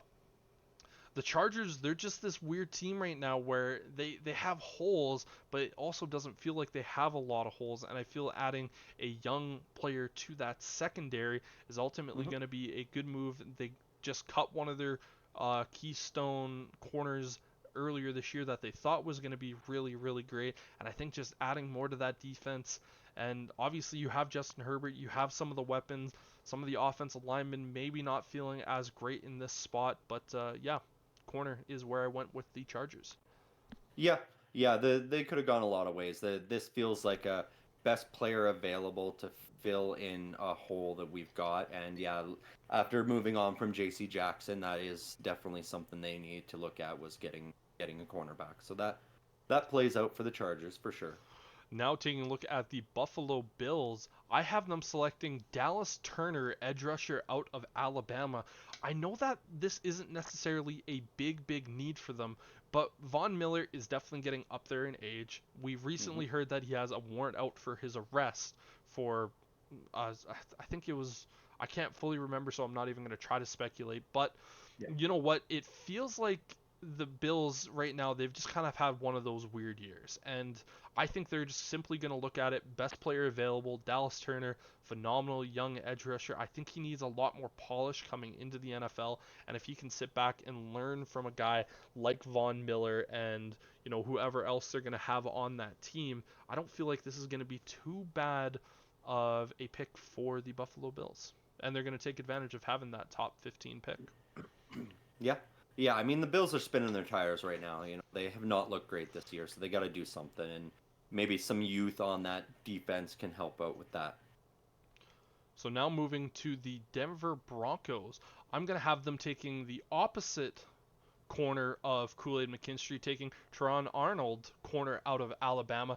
Now, corner isn't necessarily one of the top needs for this Denver Broncos team. They have Patrick Surtain, but they're kind of looking at this going, you know what? We're going to have to face, Patrick Mahomes twice a year. We're going to have to face Justin Herbert, and now they're also going to have to face up against Kyler Murray twice a year. Mhm. And you know what? You need to be able to stop those guys. And for me, this is one of those moves where Sean Payton says, you know what? We have a top guy on this one side. Let's give him another, funny enough, Alabama corner to get paired up with him and just really make it tough to throw against our team. Yeah, yeah, no, that checks out for them as well. I've noticed you stopped calling them the Donkeys, though. They You're actually putting some respect on that name and calling them the Broncos finally, I have to give them some level of respect. They've been right? actually not playing like donkeys. They've been Yeah. playing like That an actual that does football surprise team. me a little bit though, that they wouldn't go for another offensive weapon just to try and get some more points on the board, because their defense has been doing very well. Especially their secondary. So it does surprise me a little bit that they don't go for an O lineman, or a running back even in this position.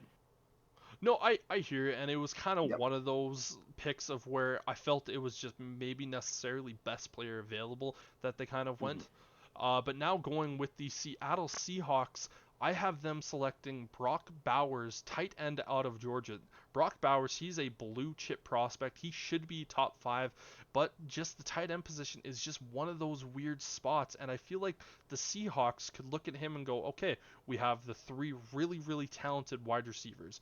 We have a much Hmm. improved offensive line. We have a stable of backs. Let's go out there and get one of the best tight end prospects to come in the draft in a long time. And Bowers, I think coming into Seattle would be a pretty fun weapon to watch.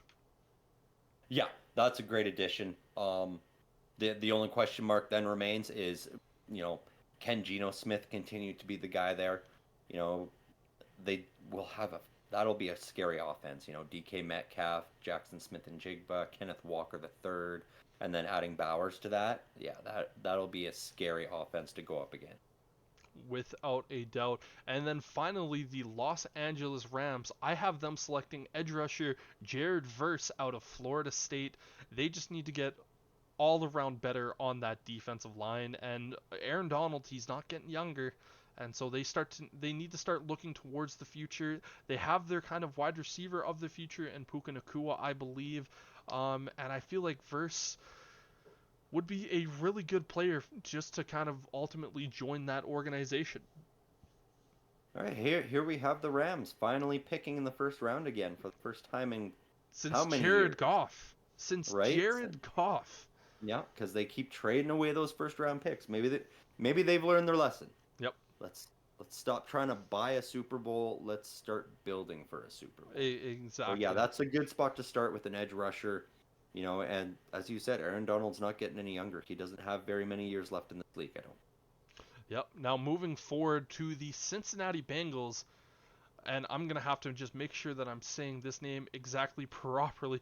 Talisu Fuaga, guard out of Oregon State, or pardon me, tackle out of Oregon State.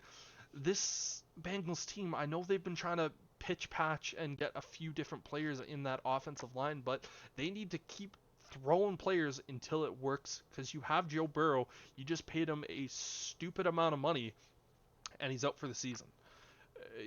For me, the Though, Bengals are one of those teams where you ultimately just need to keep putting offensive linemen there until he is sacked no more than 30 times in a season.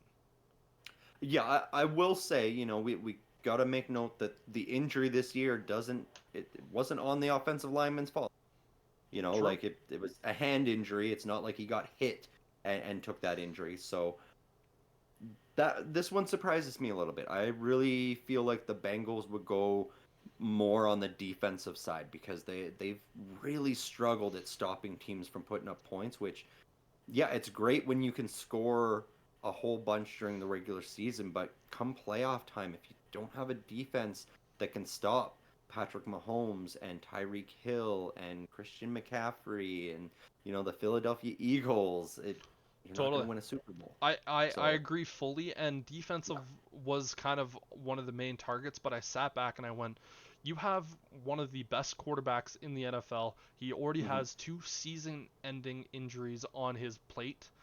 And for me, I look at that and I go, you know what reminds me of? That reminds me of the Colts and Andrew Luck of where they didn't put Yep. the pieces in front of him. And I think the Bengals go, you know what? We know we have issues there, but we need to make sure that the guy that we're paying a stupid amount of money to stays upright and stays healthy. Yep. And uh, you know, Yeah, I mean, it does check out. That is still a good pick. Don't get me wrong. yeah, It just surprised, like, if I was the Bengals, I would be going for defense at that point, especially seeing what your division rivals are. it, The Browns I hear you. have gone defense. The Steelers are solid defense. The Ravens are finally building back up a defense, and you're sitting there still trying to protect Joe Burrow from those three defenses instead of trying to build your own. And so, yeah, that will be a tough pick for the Bengals because it could go either way for sure, and both will be a good option. But yeah, Yeah, and keep again, Joe going Burrow back to safe. what you're saying, Yeah, all three of those teams in the division have build up defenses. You might as well build up your offensive line to protect from those defenses. that's fair. Yeah. And we know how physical and demanding that conference or division is. Right? It can't hurt to have some depth there either. Keep 7, 8 guys on your O line when T.J. Watt knocks somebody out by punching him on the jaw, or when Patrick Queen KOs someone. Or Miles Garrett steals another Miles, helmet. right? No, we've seen that players around the league are ensuring he does not get helmets in his hand anymore. Yep, especially Yeah. when his helmet gets lodged into the other player's helmet. But that is a discussion for another time. Now moving over to pick number 18. This was also traded in that Arizona Cardinals trade for the Bears, and so they're now back up on the board for the third time in this first round. And I have them selecting defensive tackle out of Illinois, Jahan Newton. He's a little bit more of an undersized defensive tackle, but this dude is an quarterback rushing machine. Adding him to that defensive line alongside Montez Sweat, alongside Latu, and Gravon Dexter, who is already starting to show that he is kind of emerging as one of those top young defensive tackles.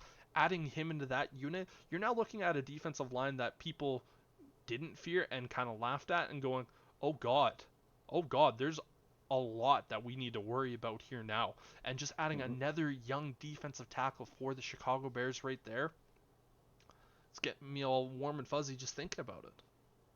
So this is for you. This is very much the Bears are going all in this year and using these picks and getting the guys they want. Because this surprised me a little bit. I kind of thought they might take this 18th pick and trade it away yet again to try and maybe snag a first and a second or a first and a third in next year's draft, just to beef up for next year again as well. Well, with that extra first round pick that they got from the Cardinals in next year's draft, that's kind of one of the things where I'm like, you know what, you have the picks here, you might as well use them, because if you just keep storing them for later and later and later, unfortunately, if you just keep moving back with it, we've seen. It affords you the opportunity to use this last year of Justin Fields, and if it doesn't work out, you go, well, we're guaranteeing ourselves that first pick next year because we've got 3, and so if we have to trade up to get our quarterback of the future, that's what we do next. For sure, and I kind of look at it and go, well, you have those 2, so you can be like, okay, we'll do the swap and we'll add this, and that if you need to kind of do that case. I get you there. This is an excellent pick either way because, yeah, like you said, it beefs up that defense even more, takes more of the pressure off of the secondary, and allows those guys to then perform up to their level. Yeah. Now taking a look at pick number 19, where the Atlanta Falcons, they look at it and go, we need a quarterback. And so they select Bo Nix out of Oregon, who has shown a lot of really, really good play this year in his 5th and final season as a college quarterback. And you know what? We've been kind of saying it all year long. There's been kind of 2 main issues for this Atlanta Falcons team. Arthur Smith, who I believe is going to be relieved of his duties come the end of the season, has no idea what to do with all of these talented players, and kind of the quarterback spot. I know you and I both like what we've seen from the kid from Cincinnati, Ritter, thank you, but if you can go out and get a guy like Bo Nix and put him into that team with the weapons around him, I think that kind of solves that quarterback issue. And you know what? You might not necessarily need to play him right away, but with the way this Falcons team has gone, you put him in his rookie year, kind of let him learn through taking some of those lumps. And you know what? He has, again, Kyle Pitts, the Bijan Robinson to fall back on, the Drake London to kind of throw the ball to. I think the Falcons would be pretty happy here getting Bo Nix and not even having to trade up for him. Yeah, I mean, it's too bad you can't draft a better head coach, because that still to me is the biggest flaw in this Atlanta team. Going quarterback. I mean, Bo Nix will be an improvement over Ritter. It feels like a possible wasted pick in building up your defense more, just because, again, that NFC South, it's really easy to win that division if you squeak out 8 or 9 wins, and finding a way for your defense to stop the Baker Mayfields and the whether it's Derek Carr or Jameis Winston or whoever it ends up being, and who cares about the Panthers. That's a tough one for me. Bo Nix is going to be a great quarterback. I don't know if that's the right move for the Falcons.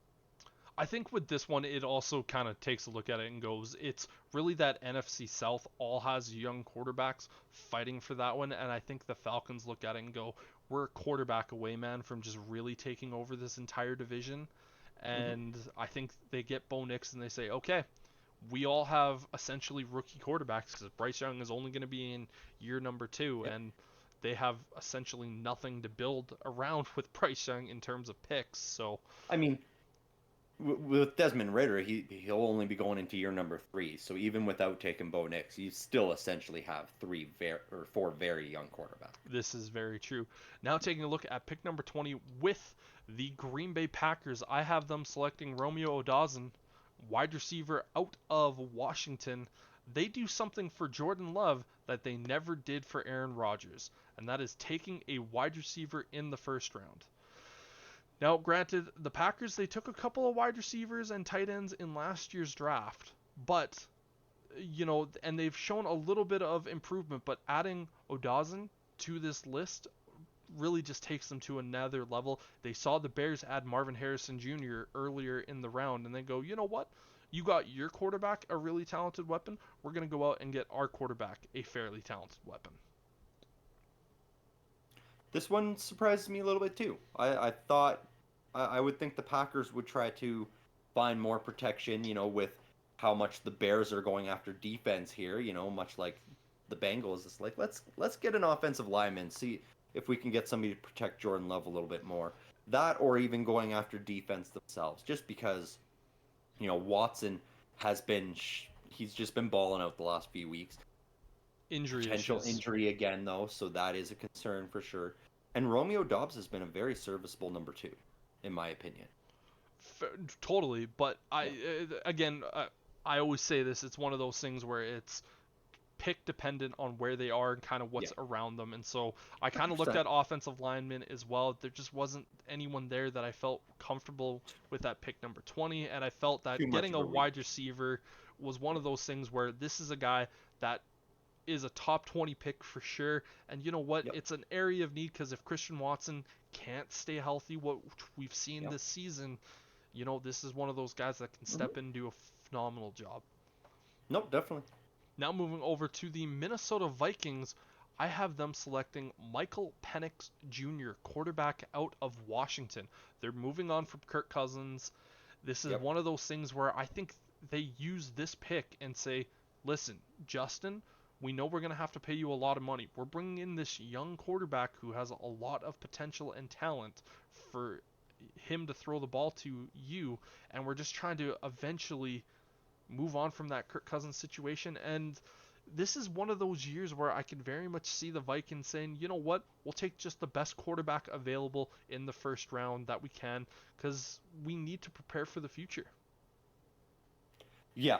Yeah, that is really the glaring hole for the Vikings offense is the Kirk Cousins era is done. Um, Joshua Dobbs, I mean, I really don't necessarily think he's the guy unless he somehow gets them to the playoffs and they win a game or two in the playoffs magically, then I could see them riding forward with him, but I don't think that's going to happen. I feel And like so with yeah, Joshua Dobbs, it it would be a similar situation to like the Baker Mayfield and the Buccaneers, right? of where it's like they're gonna sign him back for another year and just kind of let him Yeah. be the guy for that season, take their lumps as it goes, and then just allow Penix to get more used to the NFL. That's kind Yeah. of the situation that I'm feeling with it right now.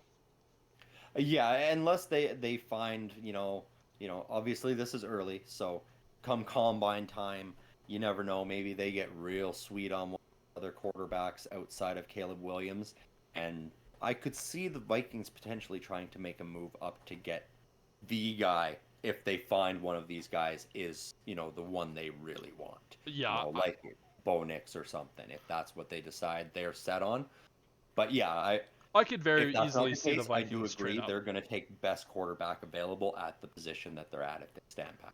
I feel like the Vikings would very much be in that market for a Jaden Daniels, Mhm. but I think just because the Saints shock everyone and kind of go after him, Yes. that's one of the reasons why I think they sit back and go, okay, we just need to see what happens.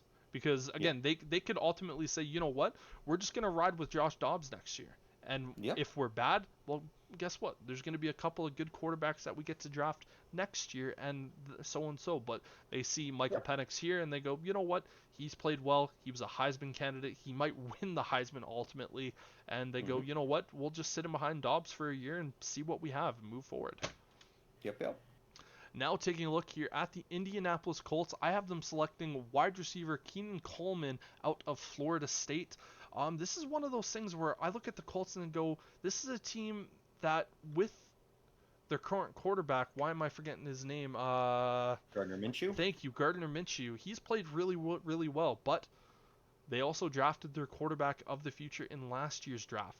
I think they need to add some more wide receiver talent, and with how good this wide receiver class is, you go out there and you get Anthony Richardson, really good talent, and by adding Coleman there, that's just going to cement it even more. When Anthony Richardson comes back, he's going to have more players Hmm. to target it to, and for me, this just feels really like a good move for this Colts team. Yeah, 100%.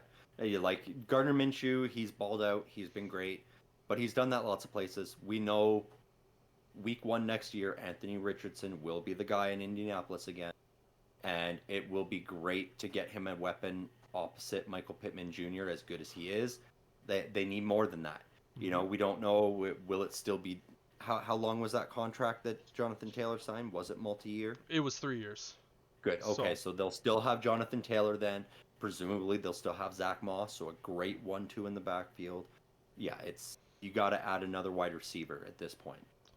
without a doubt you do, Yeah. and Yeah. for me it just kind of felt proper with that pick, Yeah. and 100%.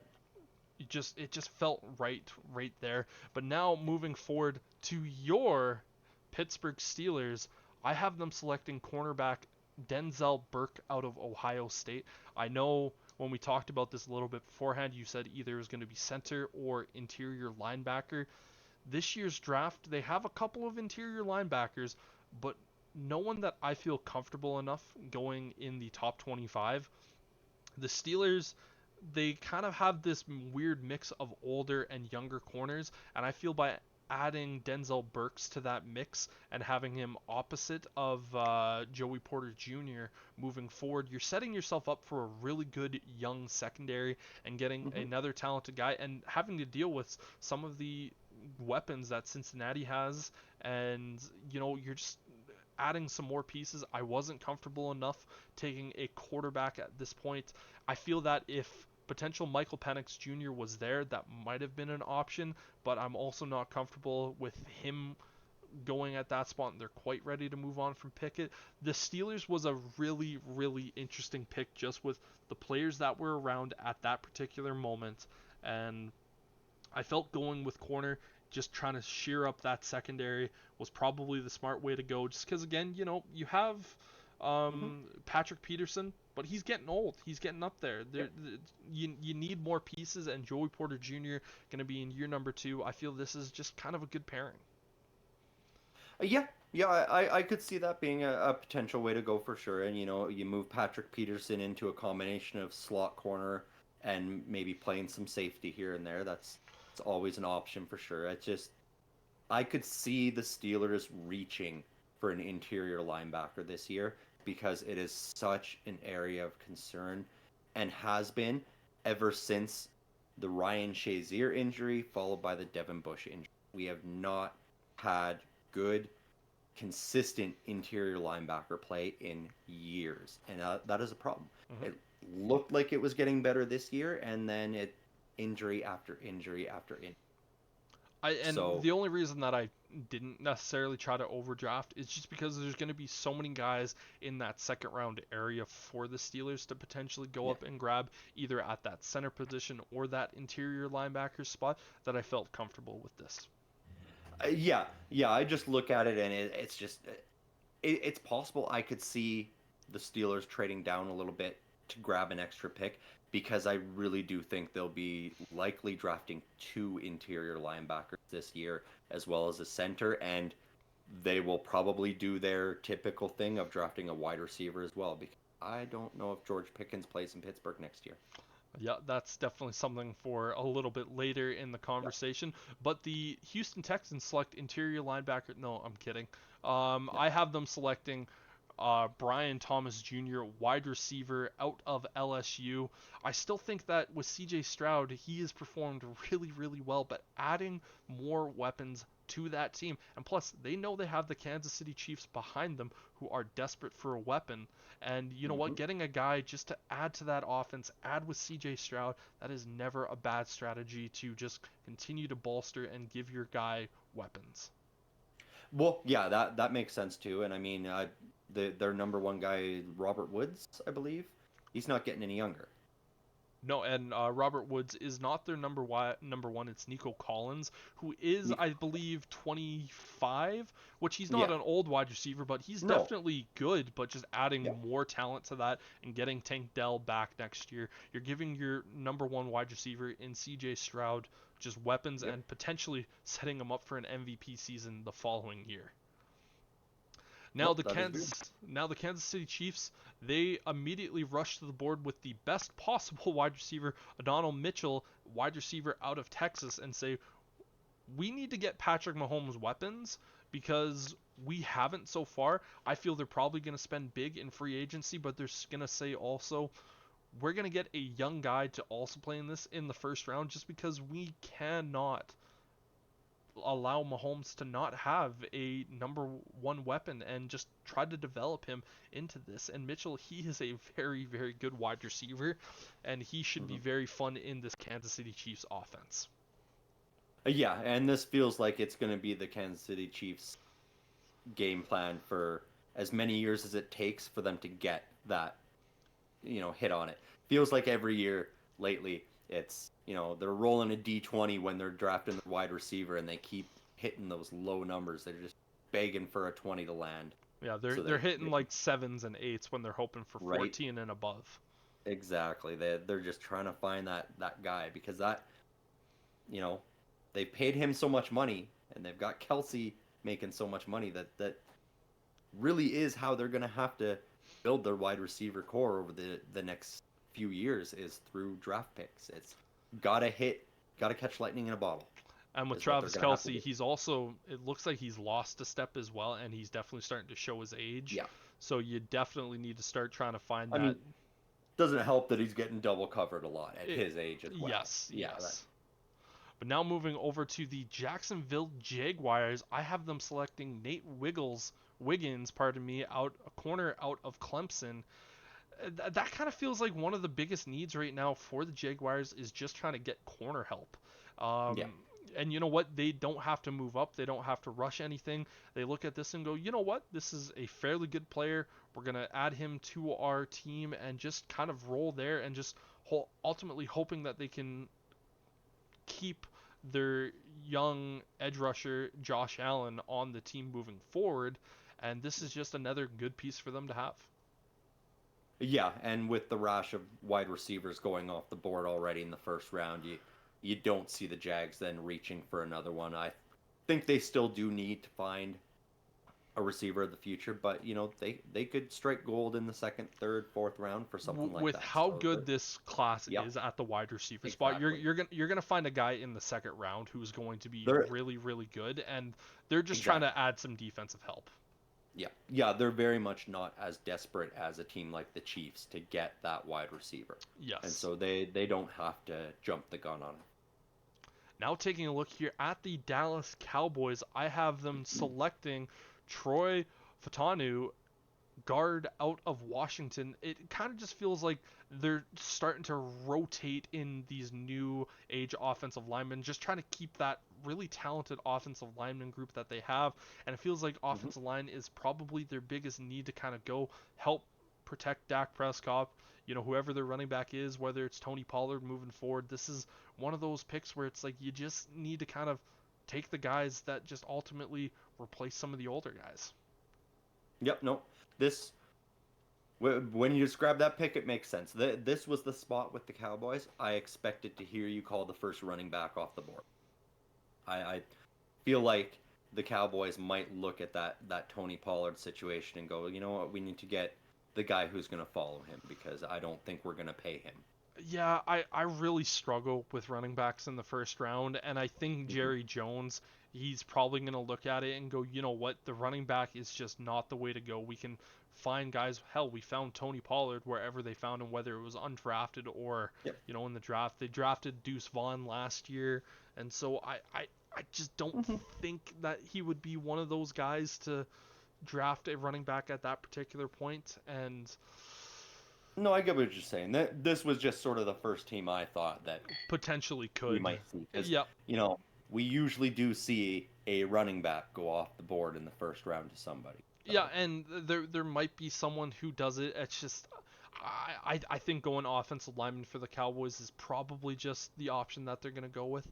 And now yep. taking a look at the Detroit Lions, and they're going to select corner Keelan King out of Penn State, a former teammate of your Joey Porter Jr., and they just Hmm. need to get better in the secondary. They drafted Brian Yep. Branch last year, and I think just continuing to build that secondary up, they're only getting better and better and better, but we're seeing this year that they're still having issues stopping teams, and this is just one of those moves that ultimately helps them.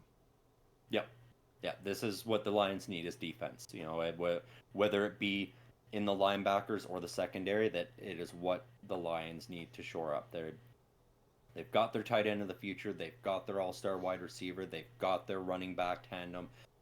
Jared Goff I think can be their quarterback for the next 3 to 5 years There's no easily. reason to move on from him. Nope. And so it is 100% defense is what the Detroit Lions need to do in this year's draft. Taking a look at the San Francisco 49ers, I have them taking Armanius Mims, tackle out of Georgia. Again, this is a team that they're starting to show some, age at that offensive lineman, whether it's going to be planning for the future with Teron Armstead or, no, not Teron Armstead, Trent Williams. thank you, Trent Williams, and or it's him tossing him over to the right side and just kind of shoring that up. But the Mhm. 49ers looking to try to add some more pieces in the trenches, I feel like that's just a solid move all around for him. Yep. No, when as soon as you said who it was in the position, I was like, yeah, that's your Trent Williams replacement right there, and that is what they need because he's been having troubles with injuries the last couple years, being that he's getting older, and the league's getting faster. So that is a good pick to start because the 49ers are about 2 years out from being in cap hell, so they Mm. got to start figuring it out now. Yes, indeed. Now at pick number 30, I also have another offensive lineman coming off the board, this time for the Baltimore Ravens, Kingsley Samatayo. I did not pronounce that name right, but that's what I went with. And this is a tackle out of BYU. Mhm. The Ravens, they always are kind of like one of those teams that continues to build up their offensive line. And, with how good their defense is right now, trying to continue to protect Lamar Jackson, this just feels like a smart move for them. And you know what? They could go wide receiver here, but I felt like just ultimately keeping Lamar Jackson, who they paid this offseason, healthy is the smarter way to go about it. Yep, O-line makes sense because it'll open up holes for your running game as well as protect your quarterback. This was the other team in the first round that I thought we could see take a running back off the board just because between injuries and injuries at the running back position this season, it's a spot of concern for them that I could see them going, we really need to find a for sure number one guy. But who knows? Maybe, there was talks they could be the front runners to land Derrick Henry in the offseason. We could see Najee Harris going somewhere else and stays in the division and ends up playing for Baltimore as well.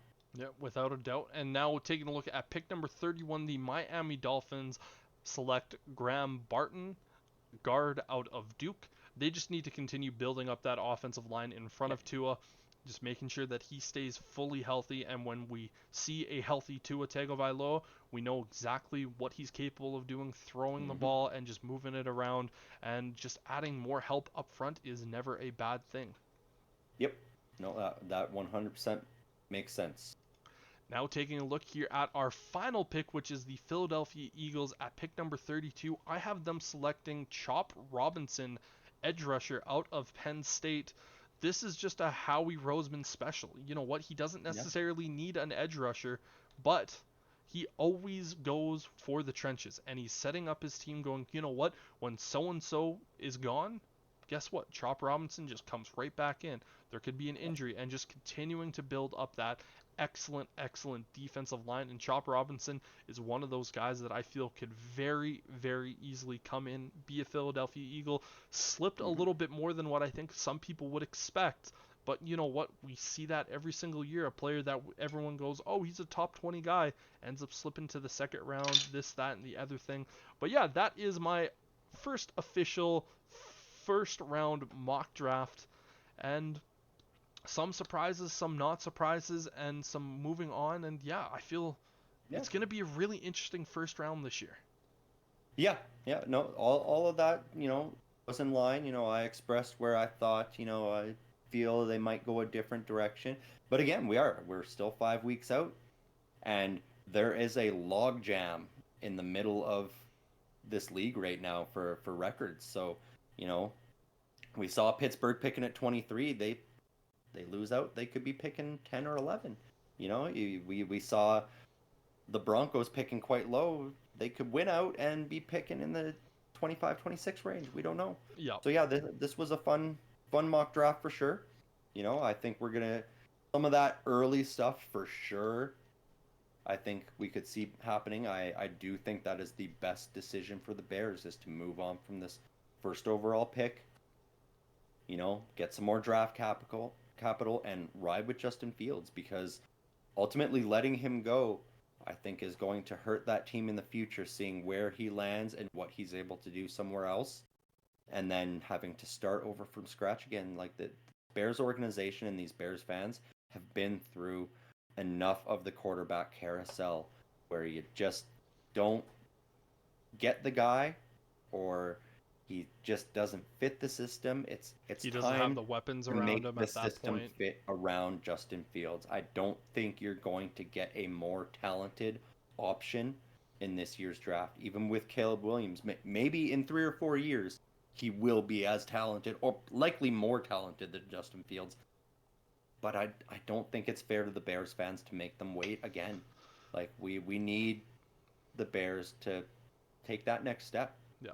And with there being still 5 weeks left, that could very easily change. I could look at it Oh, next week for and sure. watch the way that Justin Fields plays against the Lions this week and go, you know what? It's 100% Caleb Williams. We have to move on, and this, that, and the other thing. And this has been one of the most frustrating years as a Chicago Bears fan in terms of looking at the draft, because it's if the Bears had picks 4 and 7 in this year's class, it would be a no-brainer. Going, you know what? It's Justin Fields, no problem whatsoever. But Hmm. with Caleb Williams being there and you having the first overall pick due to Carolina, you're going, man, Marvin Harrison Jr.